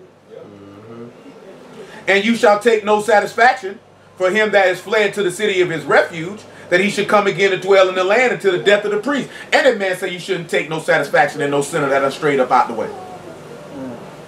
Don't take no satisfaction in him. That's ugly. So listen what he says. So you shall not pollute the land wherein you are, for blood it defile the land. And the land cannot be cleansed of the blood that is shed therein, but by the blood of him that shed it. Defile not therefore the land which you shall inhabit, wherein I dwell. For I, Yahuwah, dwell among the children of Yasharah. That man say, boy, I got to shed the blood of those who shed that blood. Because whoever sheds man blood, by man his blood must be shed. Colossians chapter 1 and Hebrews 1 tell you Hamashiach is made in the image of Elohim. Let's see what the people said though. Let's see, we ain't got to cut him short. Ride that pony. Because I'm going to put that on tape. We're going to run through them precepts on that Bowes Rock. Why this man, nobody ever wondered why this man got blood on his garments when he hit that cone. They talking about Esau. Nigga, screw Esau, nigga. He come see Esau later. I already done murked me a nigga too. And I say nigga, I mean nigga. Matthew 26, right? Verse 20. 27, I'm sorry. 27 20. Go on, crawl, fat man. But the chief priests and elders persuaded the multitude that they should ask Barabbas and destroy Yahushua. The governor answered and said unto them, whither the twain will you that I release unto you? They said, Barabbas. Pilate said unto them, what shall I do then with Yahushua, which is called Mashiach? They all say unto him, let him be crucified. The governor said, why? What evil have he done? But they cried out the more, saying, let him be crucified. This man asked them, what has he done? They said, just kill him. They didn't get no nothing, just kill him. Without a cause. Lying on me. That's why he said they utterly walked with slanderers. When Pilate saw that he could prevail nothing, but rather atonement was made, he took water and washed his hands before the multitude, saying, I am innocent of the blood of this just person. See ye to it. So Pilate fulfilling the law, he don't know nothing about this. He washing his hands. Man, I'm good. Look what the people say. Then answered all the people and said, his blood be on us and on our children. That man sat back and said, if innocent blood be shed, then you can be forgiven for it as long as you do this here. Them niggas say, screw it, we'll take that blood. Land defiled. The minute they hit that man with that spear, and that blood came out of that man, whole land defiled, which really didn't have to have the blood hit, it'll kill the man. Whole land defiled. So that means before we can come dwell in it, it's got to be purged. The land is defiled. How are we going to dwell in that place in that land defiled? So he said he going to do it by two ways. Judgment and burning. Revelation 19 and 10. 19 and 11.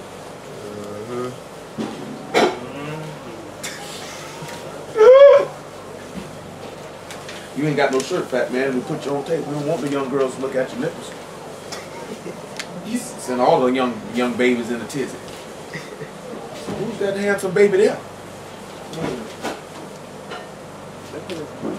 Look at him. Look at his folds. Look at that baby fat. See that diaper fitting on him nice? Some nice socks on. Nice strong back. Strong back. Nice pop belly, because you know every baby got a pop belly. I don't care what male or female, I don't care what age it is, they all got a pop belly. See, look at them abs.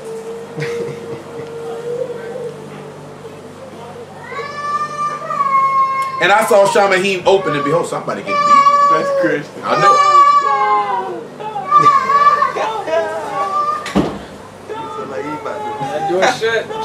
Beat him time. Beat him. And I saw Shamahim open and behold a white horse, and he that sat upon him was called Faithful and True, and in righteousness he doth judge and make war. And his eyes were as a flame of fire. And on his head were many crowns, and he had a name written that no man knew but he himself. And he was clothed with a vesture dipped in blood, and his name was called the Word of Elohim. And the armies which were in Shamahim followed him upon white horses, clothed in fine linen, white and clean. And out his mouth go a sharp sword, with that he should smite the nations, he should rule them with a rod of iron, and he tread the winepress of the fierceness and wrath of Almighty Elohim. And he hath on his vesture and on his thigh a name written, the King of Kings and the Lord of Lords. Now that's hard right there, right? He's coming saying right that he doth judge and make war. So we see that he's coming to execute the judgment written. See, look at Psalms 149. What a real horse. That's in 6. We getting to him.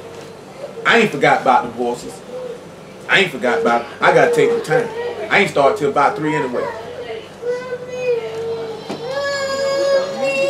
Your mama don't want you? You need 4. We gotta start at 4. What? You start a little after. Yeah, about 4. Don't do it. Psalm 149.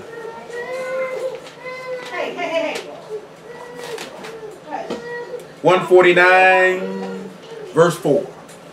Psalms 149 and verse 4. For Yahuwah take pleasure in his people, he will beautify the meek with salvation. Let his Kadeshim be joyful in esteem. Let them sing aloud upon their beds. Let the high praises of Elohim be in their mouth, and a two-edged sword in their hand, to execute vengeance upon the heathen and punishments upon the people, to bind their kings with chains and their nobles with fetters of iron, to execute upon them the judgment written. This honor have all his Kadeshim. Hallelujah. So he's saying, remember now, he said the son come to execute judgment according to John chapter 5. He said he got to come judge the nations. He told you that in Deuteronomy 32, that he will judge his people. So when this man come back with this glittering sword, he's coming back to judge the nations.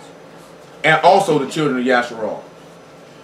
So this is the one way he gonna get this. Remember what he told you in Psalms 110, that he would strike through kings. And that he would leave dead bodies from one end of the earth to the other. You don't think that judgment? You don't think that's coming to purge that blood with judgment? The judgment say, whoever sheds man blood, that man blood got to be shed. The judgment in Deuteronomy 21 or Deuteronomy Numbers 35 said, the land is defiled, and the only way it can be cleansed is if the blood of those who shed that blood, their blood gets shed. You said they ain't get shit. Yeah. So that's the judgment. So the judgment, so when that man come back, he's got to kill these people to render that judgment, or you can't live there. Because the land is unclean. So then how is he going to do it with burning then, for those that wasn't here? How is he going to judge it with burning? Isaiah 66 and 15. 2 Peter 3 and 10. Hey, fat man. Fat man. Berber heat. Berber? You cooking good. Berber. Yeah, man. 66 and 15. So you had to go ahead and tan him, huh? Over a tree.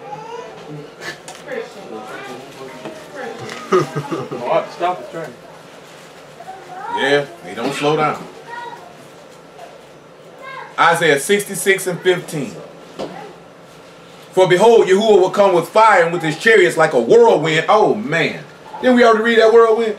Coming with clouds. Okay. To render his anger with fury and his rebuke with flames of fire. He rebuked him. Guess what that is? That's judgment. For by fire and by his sword will Yahuwah plead with all flesh, and the slain of Yahuwah shall be many. That's why he say there be few that find a straight gate. Ain't that many people getting into this place. 2 Peter 3 and 10. When you look at him washing the filth from the daughters of Zion, that's washing you from your sins in his own blood, like John told you in the book of Revelation in the 1st chapter. He say by the washing of water by the word, that you might be without spot, wrinkle, and blemish. What that now? 2 Peter 3 and 10. Say what now? 2 Peter 3 and 10. I think we established that there, how you got that blood up out of there, right? So I guess we can go back to Isaiah 34 then, can't we? That man. Crawl in. For the day of Yahuwah will come as a thief in the night, in the which the Shamahim shall pass away with great noise. And the elements shall melt with fervent heat. The earth also and the works that are therein shall be burnt up. Seeing then that all these things should be dissolved, what manner of persons ought you to be in all Kadesh behavior and godliness? Knowing that this man is coming to purge Yerushalyim with judgment and fire, don't you think your behavior ought to be set apart? Don't you think your behavior ought to be in Shamahim, where your master sit at the right hand of the man whom you say is your Abba and your Elohim?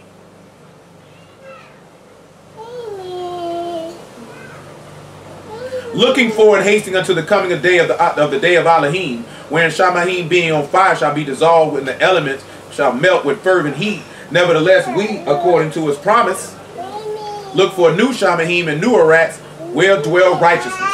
Wherefore, beloved, seeing that you look for such things, be diligent that you may be found of him in shalom, without spot and blameless. Because he done washed the daughters of Zion from their filth. Therefore, they don't have any spot. Therefore, you don't have no word.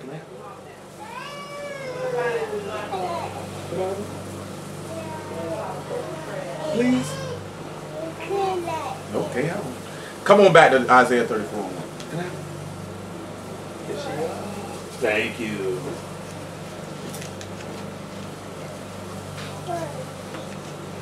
Thank you. Isaiah 34 and 1. Now all that came from us talking about the nations coming near. Because before, and you know that started from reading Revelation 11 too. You need to know why these people gonna do that. And now you know what we done sprung and established. We done established how Yerushalyim is where your master was crucified. That's why he got to purge the blood from up out of there. Because in Luke 13 he says it's impossible for a prophet to perish out of Yerushalyim. Oh, it's gonna be one. You know what I'm saying? We established this where he got killed at. We've established how Yerushalyim was spiritually Sodom and spiritually Egypt. Now when we established that, all you got to sit back and look at, what were they doing in Egypt? They were shedding the children of Israel blood there, wasn't it? Going babies to the kids. So it's only right. 34:1 again. This is I praise y'all for the word. Come near, ye nations, to hear, and hearken, ye people. Let the earth hear. All that is therein in the world, and all the things that come forth of it.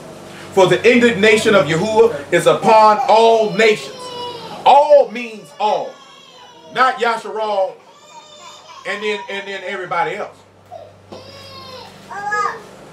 She just crying for Papa. Yeah. Listen to what he says. That for the indignation of Yahuwah is upon all nations, and his fury is upon all their armies. He hath utterly destroyed them. He hath delivered them to the slaughter. Who are these armies? Who are these armies he talking about? That's going to be those who gather up to fight against the master at his return. Revelation 17 tell you how all these people going to gather up. Revelation 19 tell you the same thing. Let's see what else he say though. Their slain also shall be cast out, and their stink shall come up out of their carcasses, and the mountains shall be melted with their blood. And all the hosts of Shamahim shall be dissolved, and Shamahim shall be rolled together as a scroll, and all their hosts shall fall down as the leaf fall from the vine, as the falling fig from the fig tree. Listen to what he says. For my sword shall be bathed in Shamahim. Behold, it shall come down upon Idumea, upon the people of my curse to judgment. Now notice he said to come down upon Idumea and the people of his curse. Who are the people of his curse? Let's look at Matthew chapter 25. Hey, Mom, stop. We'll take care of that for you.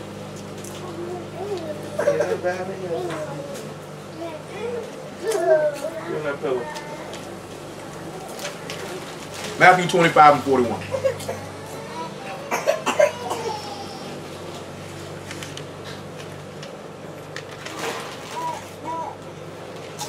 What you talking about, fat man? Then shall he say unto them on the left hand, depart from me, ye cursed, in the everlasting fire. 41. You want to lay down too? Prepare for the devil and his malakim. He said, for when I was hungry, you gave me no meat, and I was thirsty, you gave me no drink. I was a stranger, you took me not in. Naked, you clothed me not. Sick and in prison, you visited me not. Now see, I can take that in a different angle that I may do in the future. But I'm not going to do it right now. Then they asked when it's much that they didn't do this, and he said, whenever you didn't do it to one of mine, you didn't do it to me. But you know, and I think it's Jeremiah 11 and 4, he said, cursed be he that obey not the words of this covenant. So we already said it said the slain of Yahuwah shall be many, and that sword will fall on them. See, the people of his curse ain't Edom. The people of his curse are sinners and transgressors. Because when this man come back and he's taking out sinners, he's not saying, I'm just looking for Edom. They think that because, go ahead, Phil.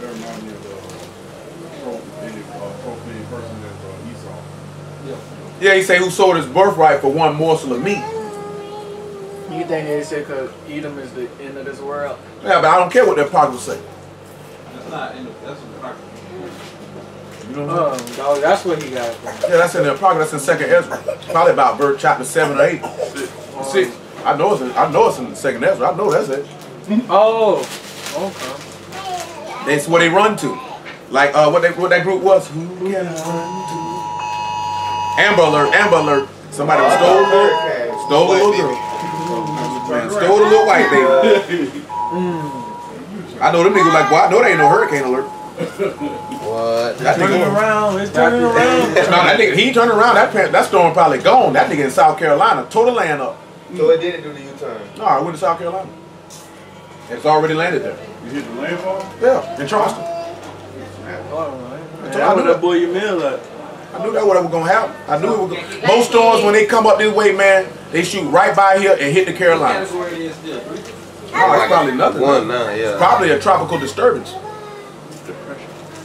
Yeah, see, they got disturbance, depression, storm. They don't even give it a name when it's a tropical depression. Unless it became a tropical storm and went back to a tropical depression, then they just keep his name. But it's still one out there in the water though. Cold. Yeah, that's your girl. Yeah, and I had jokes for days when she was with me. That cousin name before. I would. Calling me. I would. What I said? She probably wouldn't have liked it though. Go lay down, sorry. So when we look at the people to his curse to the judgment, this man's coming back to judge all sinners and transgressors. He said he appeared the first time without sin under Hebrew 9.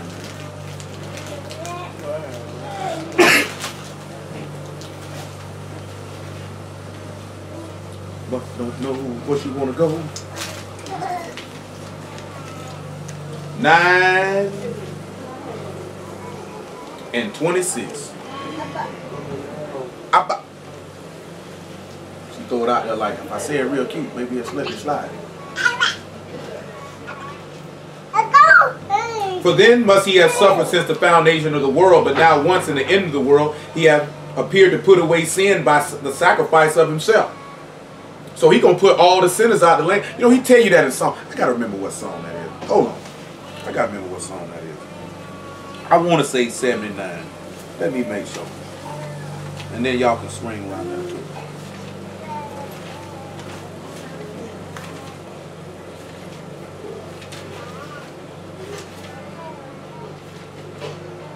I'm trying to remember what that is. I can't remember what that is. I'm going too far. I have to find it later. Will this man sit back and say, destroy the wicked early, right up out the land. Get them niggas up out of there. And a lot of people don't realize that that's what he gonna do. A lot of people think they're gonna be able to slide in and enter into this place. This man is not allowing any wicked people to enter in. And nobody tells people this. So people be thinking that I got a shot. I got a chance. When you might have already fumbled your chance. We can't fumble that chance. Just stay where you at, man. Where we at. I can't recall this. Verse 27. And it is appointed unto men once to die, but after this the judgment. So you don't think he coming back to execute judgment on his return? So Mashiach was once offered to bear the sins of many, and unto them that look for him shall he appear the second time without sin unto salvation. He coming to shed blood. That's how he gonna be the strength and hope of his people. Come on back to Isaiah 34. Where you at? I ain't looking all gloomy and whatnot. Yeah, you didn't go to sleep here. Hard living. You said church before? Isaiah 34. We already established Mashiach is the sword, right? We're going to look at all these places. We're going to go back to Deuteronomy 33 too. The sword of Yahuwah is filled with blood. It is made fat with fatness, with the blood of lambs and goats, with the fat of the kidneys of rams. For Yahuwah have a sacrifice in Bozrah and a great slaughter in the land of Idumea. Deuteronomy 33 and 2.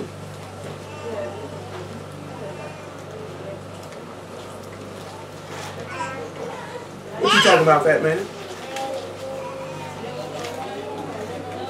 I know. Your daddy moves, you see Mondoose, you say Mondoose ain't gonna make me stay. She been trying to escape. You came, she slid. She said, you ain't gonna make me stay with her. Look at her face. 33 and 2. And he said, Yahuwah come from Sinai and rose up from Seir unto them. He shined forth from Mount Paran, and he came with 10,000 of Kadeshim from his right hand with a fiery Torah for them. Just keep that in mind about that fire. Just keep that in mind, right? Say if he coming with the 10,000 of Kadeshim, right? Come back to the Epistle of Jude. Epistle of Jude, verse 14.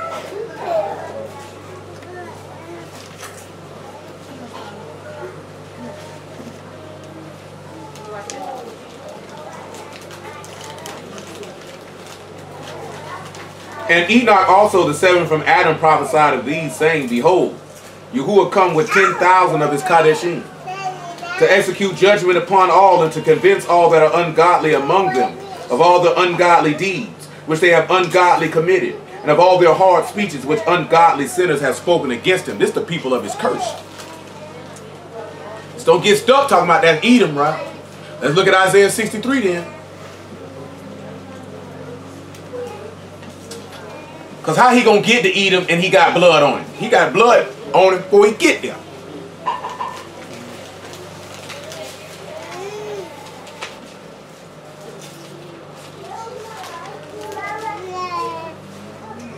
Who is this that come from Edom with dyed garments from Bozrah? This that is esteemed in his apparel, traveling in the greatness of his strength. I that speak in righteousness, mighty to save. Wherefore art thou red in thine apparel, and thy garments like him that tread in the wine fat. I have trodden the winepress alone, and of the people there was none with me, for I will tread them in my anger, and trample them in my fury, and their blood shall be sprinkled upon my garments, and I will stain all my raiment. So the day of vengeance is in my heart, and the year of my redeemed is come. And I looked, and there was none to help, and I wondered that there was none to uphold. Therefore my own arm brought salvation unto me, and my fury it upheld. When he says own arm, we know this here, this is right hand, right? He talking about Yahushua upheld it. I'm not finna come execute the judgment. The Father has put all judgment into the hand of the Son. All you got to do is look at David and Solomon in 1 Kings chapter 2. Like I say, we went over to some of this stuff last night, so those who were here, they already know it's falling right into place. And I will tread down the people in my anger and make them drunk in my fury, and I will bring down their strength to the earth. He gonna humble every man's pride, and he gonna slaughter men. See how his garments has got all this blood on him, and he got all this stuff he gonna execute on these people. But let's look at Zechariah 14 then. Matter of fact, before we even look at Zechariah 14, Revelation chapter 6.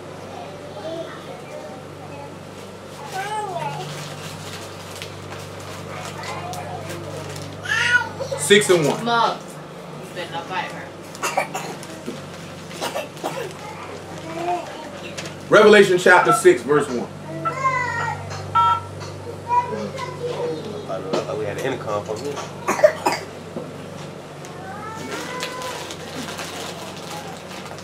And I saw when the Lamb opened one of the seals, and I heard as it was a noise of thunder, one of the four beasts saying, Come and see. And I saw and behold a white horse, and he that sat on him had a bow, and a crown was given unto him, and he went forth conquering and to conquer. Who's on this horse? Who's on this white horse? Y'all heard that there? Niggas out buying all their way up. What do you mean when he got this bow in his hand? He ain't got the covenant then. Ain't the covenant then. Hello? Who talking? I hear somebody saying something. What'd you say now?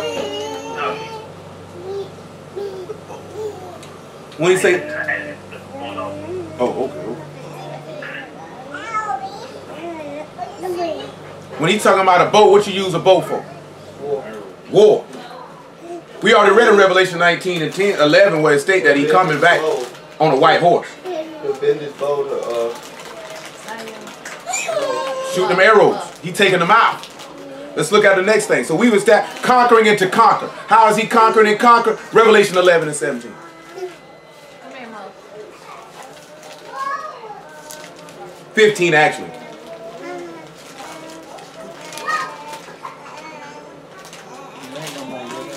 And the seven Malachim sounded, and there were great voices in Shamahim saying, The kingdoms of this world are become the kingdoms of Yahuwah and of his Mashiach, and he shall reign forever and ever. And the 24 elders which sat before Elohim in their seats fell upon their faces and worshipped Elohim, saying, We give thanks, O Yahuwah Elohim Almighty, which art and was and art to come, because thou hast taken to thee thy great power and reign, and the nations were angry, and thy wrath is come, and the time of the dead that they should be judged, and that thou should give reward unto thy servants, the prophets, and to the Kadeshim, and to them that fear thy name, small and great, and should destroy them which destroy the earth. And you think he ain't starting in Yerushalyim with that first? Because where the beast gonna be at? And guess what he had been done doing in Yerushalyim, which also got to be cleansed, which is what I mentioned Zechariah 14 for. Because he said he made war with the Kadeshim, right? In Daniel 7 and Revelation 13, right? So if you a Kadeshim, what have you done? You know what you done, Shay? Look how you look. Number one, have faith in the Son. You done set yourself apart, right? So if you done set yourself apart, Shayla, what you would have had to do? Huh? You said if you set yourself apart. You would have been born again. Oh. Which you know what happens if you born again and now you become a son of Elohim? Now your blood is literally innocent. Because you have no spot. Remember he said, I washed the daughters of Zion from their filth. That means you without spot, wrinkle, or blemish, or any such thing. Which means you have no sin. Which therefore literally you would be innocent. Therefore when this man go to shedding your blood in that land, guess what he's actually done? Shed innocent blood. So not only does he need to purge Yerushalyim of his blood, he gonna have to purge it of your blood. So he gonna come and murder these people. He gotta take these people out. And then knowing the judgment against person in the house of Elohim. He gotta take them out. Since we know that, now that we know that if these comes, he's gonna be one of us. Because I remember, like it said, he worships not the God of his It's father. of his fathers. So he's one of us. So it has to begin with us. Got to. Why else would it be begin with? He ain't saving nobody else first. Look at Romans chapter 2.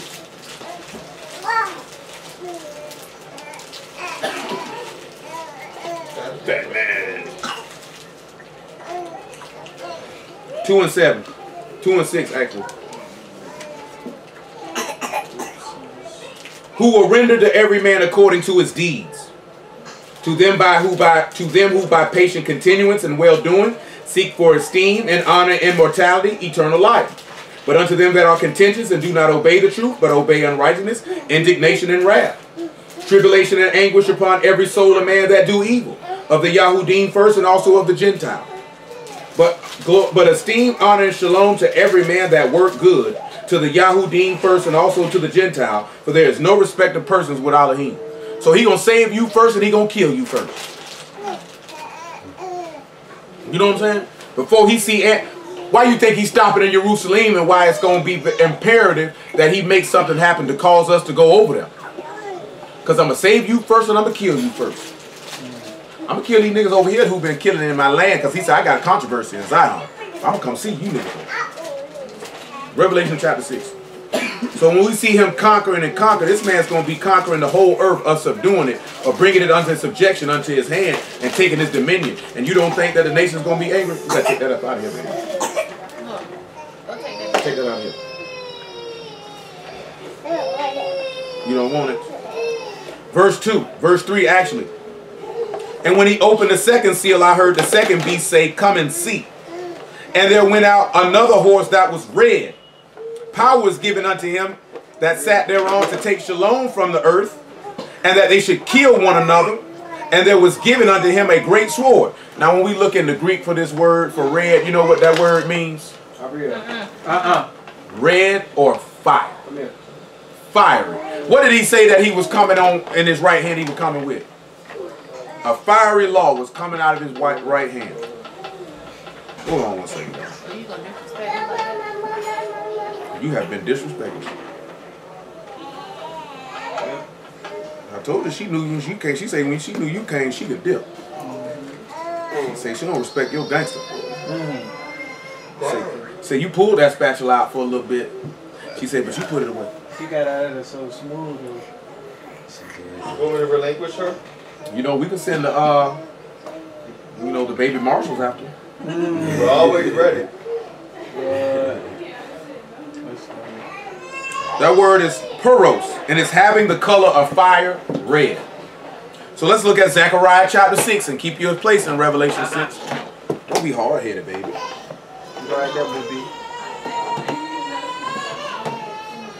That's like, when you be hard-headed, you end up like them, crying. It's tragic.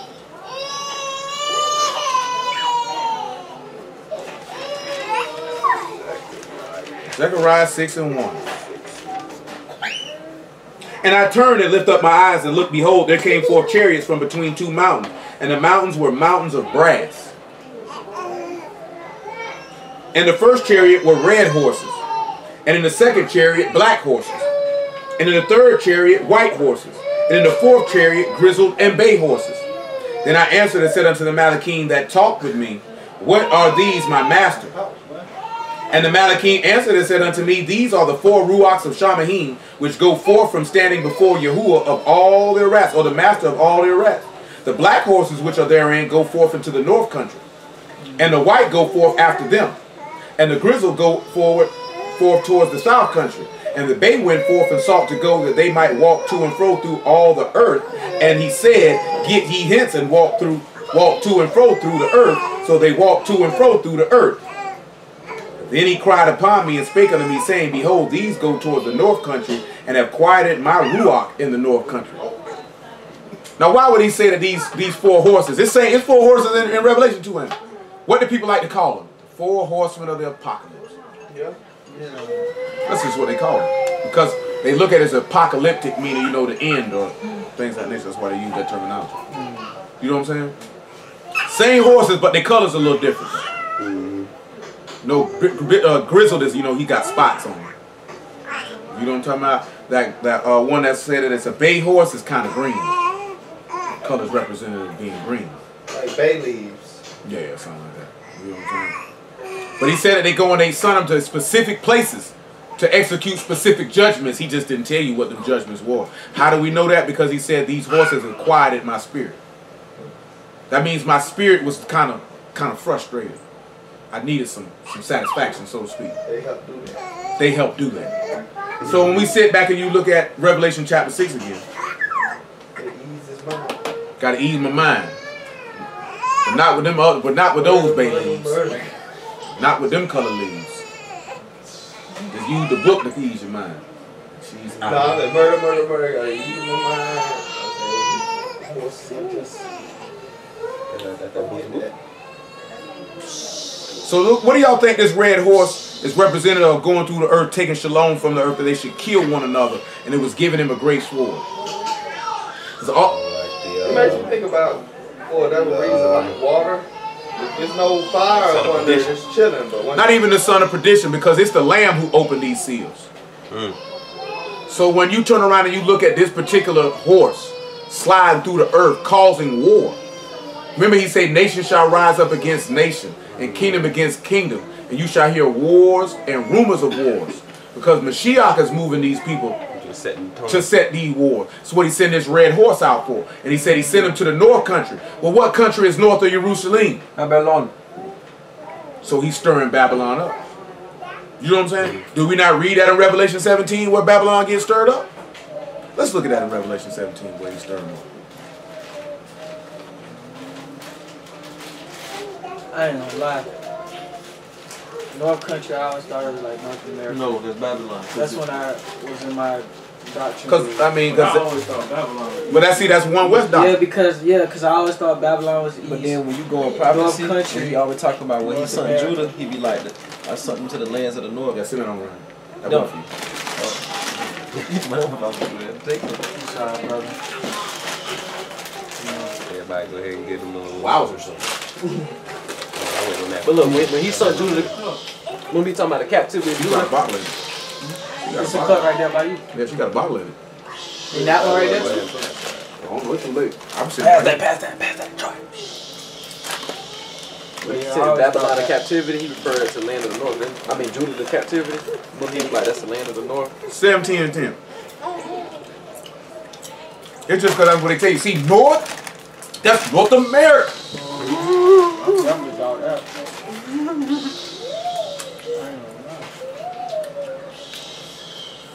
And there are 7 kings, 5 are fallen, and 1 is, and the other is not yet to come. When he come, he must continue a short space.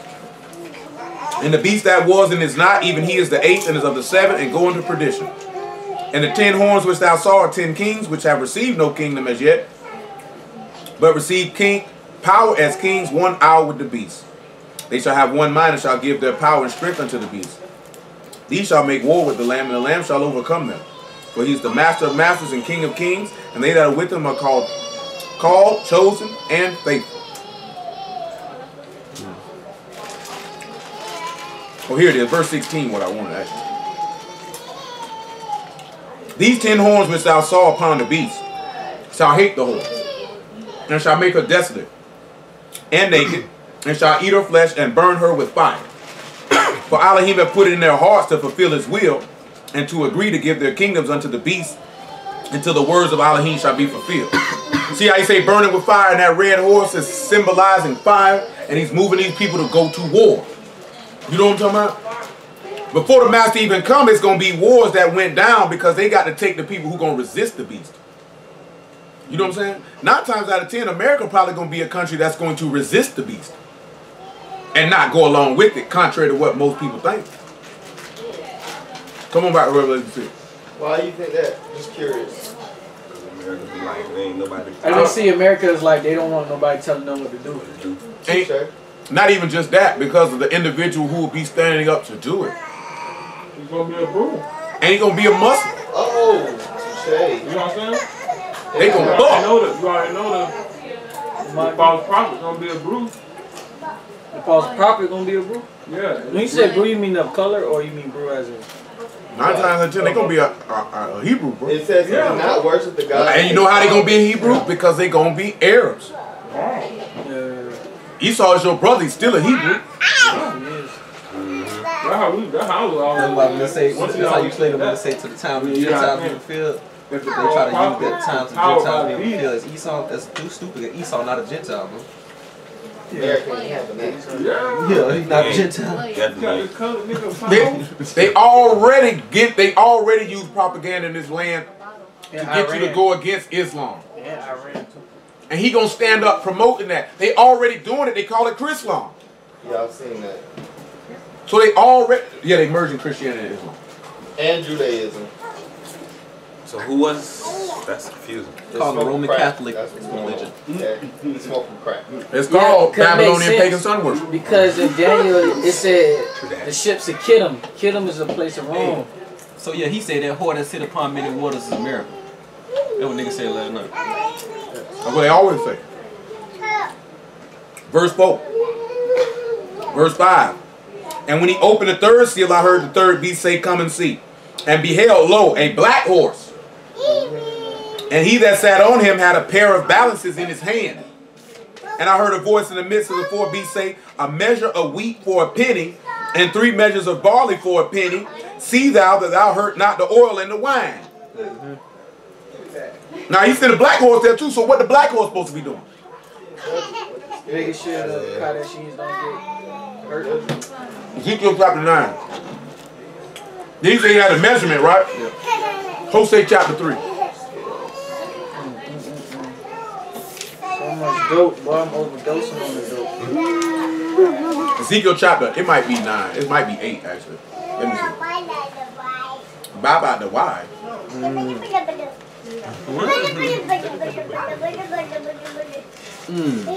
Ezekiel chapter 9 actually. That's much? Yeah. 9 and 4.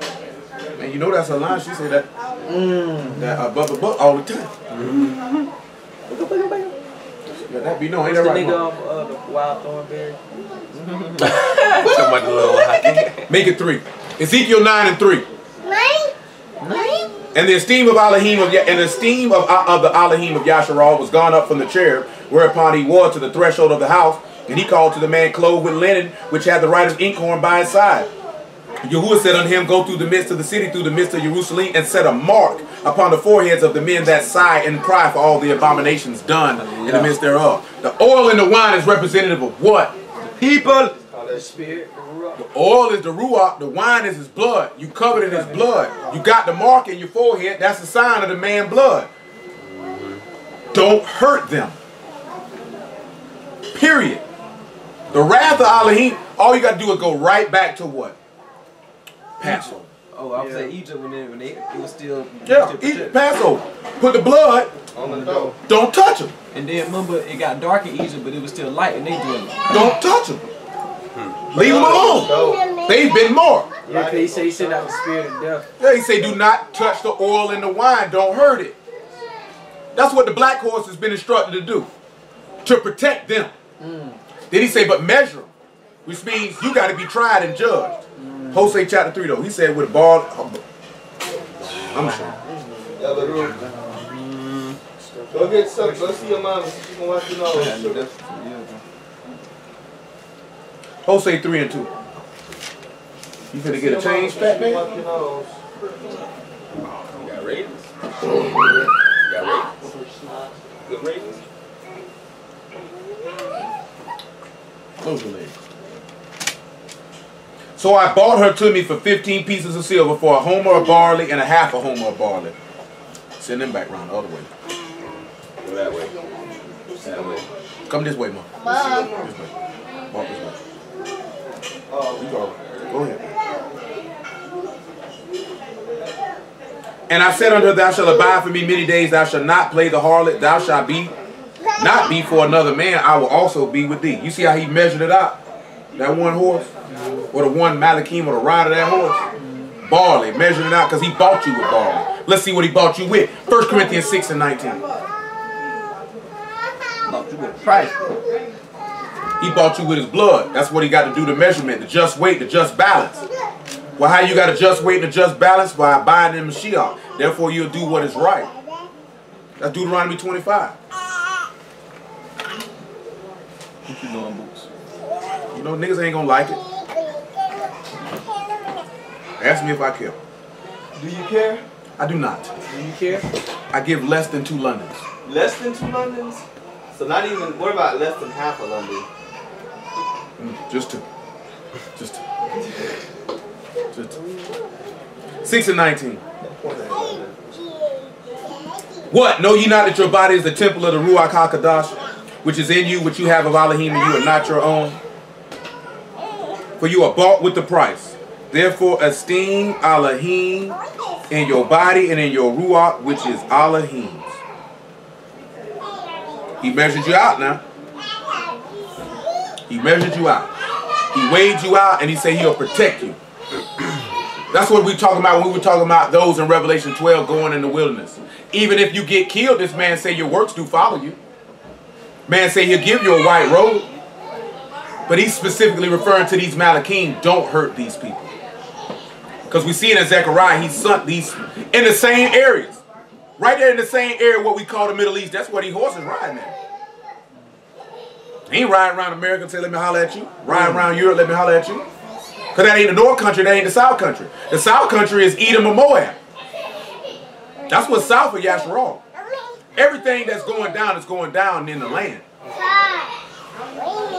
Because he said, gather the nations together to the valley of decision. That means something has to happen to bring them there. He said in the same chapter, bring them to the valley of decision or the valley of Jehoshaphat. And then John told you in Revelation, they got to come to the place in the Hebrew tongue, which is called Armageddon, which is the valley of Jehoshaphat or the valley of decision or the valley of Hinnom, which is in the land. So you feel like everybody will be removed from America? You would say some niggas going to stay behind. Okay, I know that. But what I'm talking about is he's going to make something occur in the earth. Whether it be famine, whether they put us out, that will cause everybody on the planet to start bringing themselves to that area. You think it could be one of the 2 prophets? It's possible. Yes, it's not raining. I'm thinking it's no different than everybody in the world came to holler at Joseph in Egypt. It ain't going to be nothing different than anything he done before. You know what I'm saying? Because he said he's gathering the nations together to bring them. How else the nations going to hear unless he gather them like he said in Ezekiel 34? I got to get you here. See, the reason is because everybody got a view of where they at. If we go to England, I bet you people think it's going to go down in England because that's where they at. You know what I'm saying? You're going to think stuff going to go down where you located at. Because America has such a large influence on the world scene in these days and times. That's why people automatically think America is the center of everything. Americanized. And that's just in anything. That's not even just dealing with this book. That's like everything. You know what I'm saying? So that's what happens. Majority of people, when they pick up the book, because that's where you at, that's what you think. It's just over time, if you actually read the book, you begin to see, you know what? Nothing's happening over here. Niggas naming the places where he gonna be at. He's telling you where he gonna be. Nigga, where's Bozrah over here? I ain't seen no T-Man and D-Dan over here. Where is Yerushalyim at? Where is the valley of Hinnom at? You know what I'm saying? Where is Babylon at? Nigga, screw spiritually, nigga. Nigga, Babylon crossed the water, nigga. As the white folks say, you got to go across the pond. I'm telling you now. Come on back to Revelation 6, but we're going to wrap this up. It's about 6 o'clock. Bro, that was about the funniest debate I've seen and heard in a while, dog. Yeah, because Bob ain't taking him serious. Bro, that nigga false, man. William. Did you say the purged election?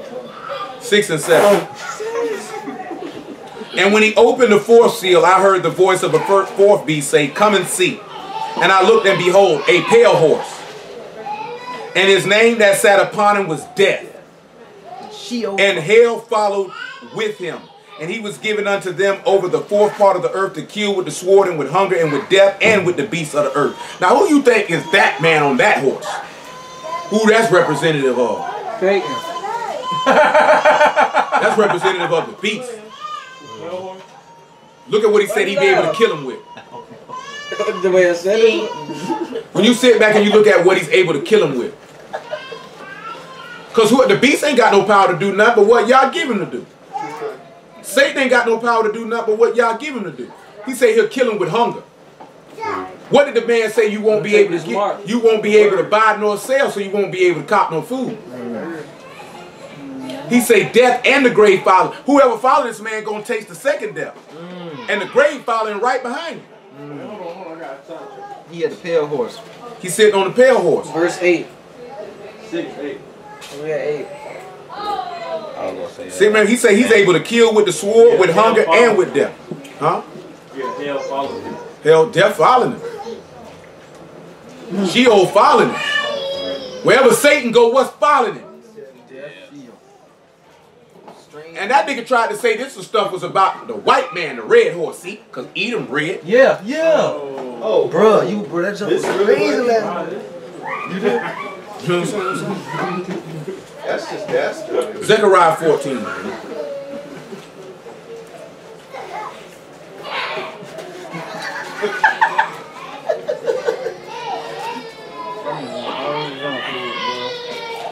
and 1. Behold, the day of Yahuwah come, and thy spoil shall be divided in the midst of thee. Listen what he said, for I will gather all nations against Yerushalyim to battle. So he got to bring them there.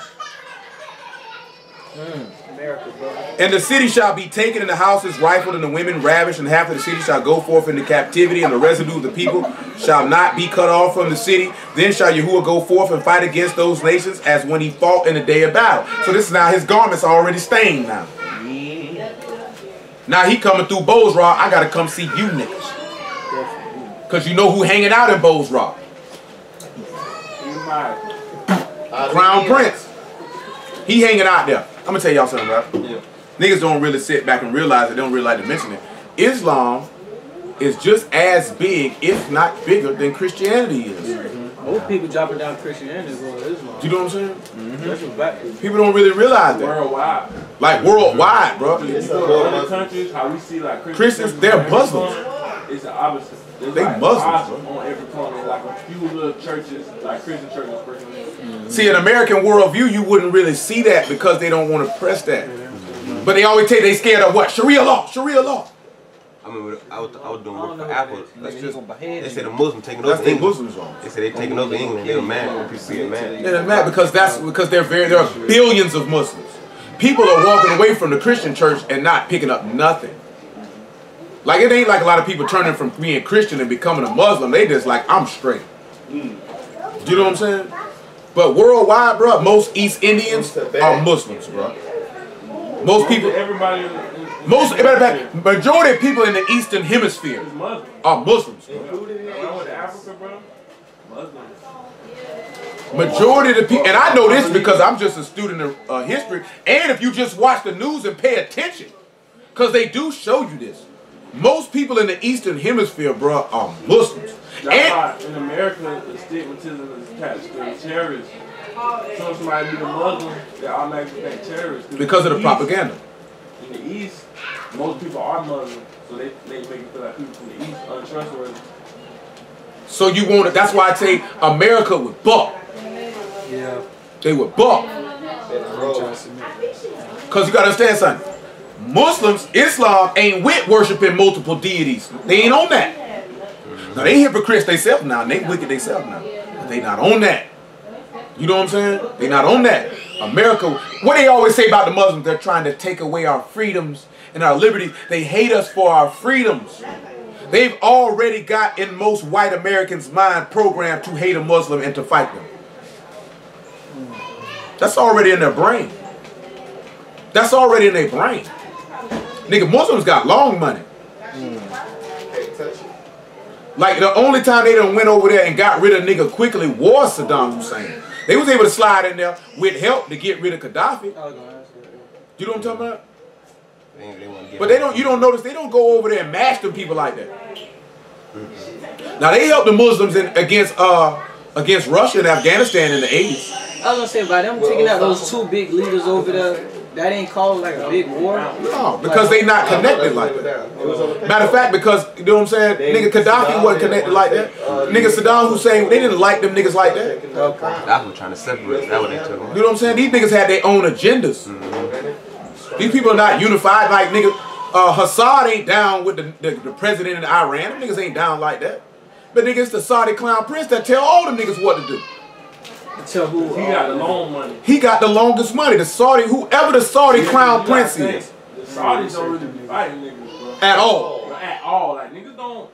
You don't never hear Saudi about Arabia, that whole That's Edom. What Saudi Arabia is, bro, that's Edom.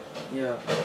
And that's south of the land. They right there. And the prince of them, they don't mess with that nigga. They have multiple princes. Okay. They have. I'm talking about the crown prince. Nigga, the crown prince.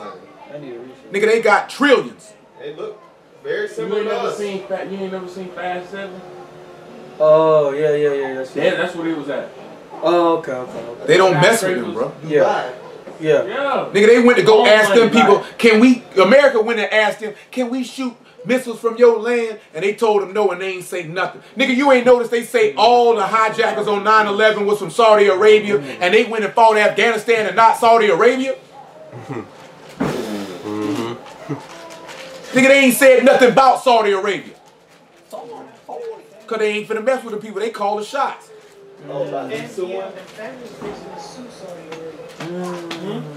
Nigga, they the royal family, I think I heard about that. They got plenty of cash. Oh, he did?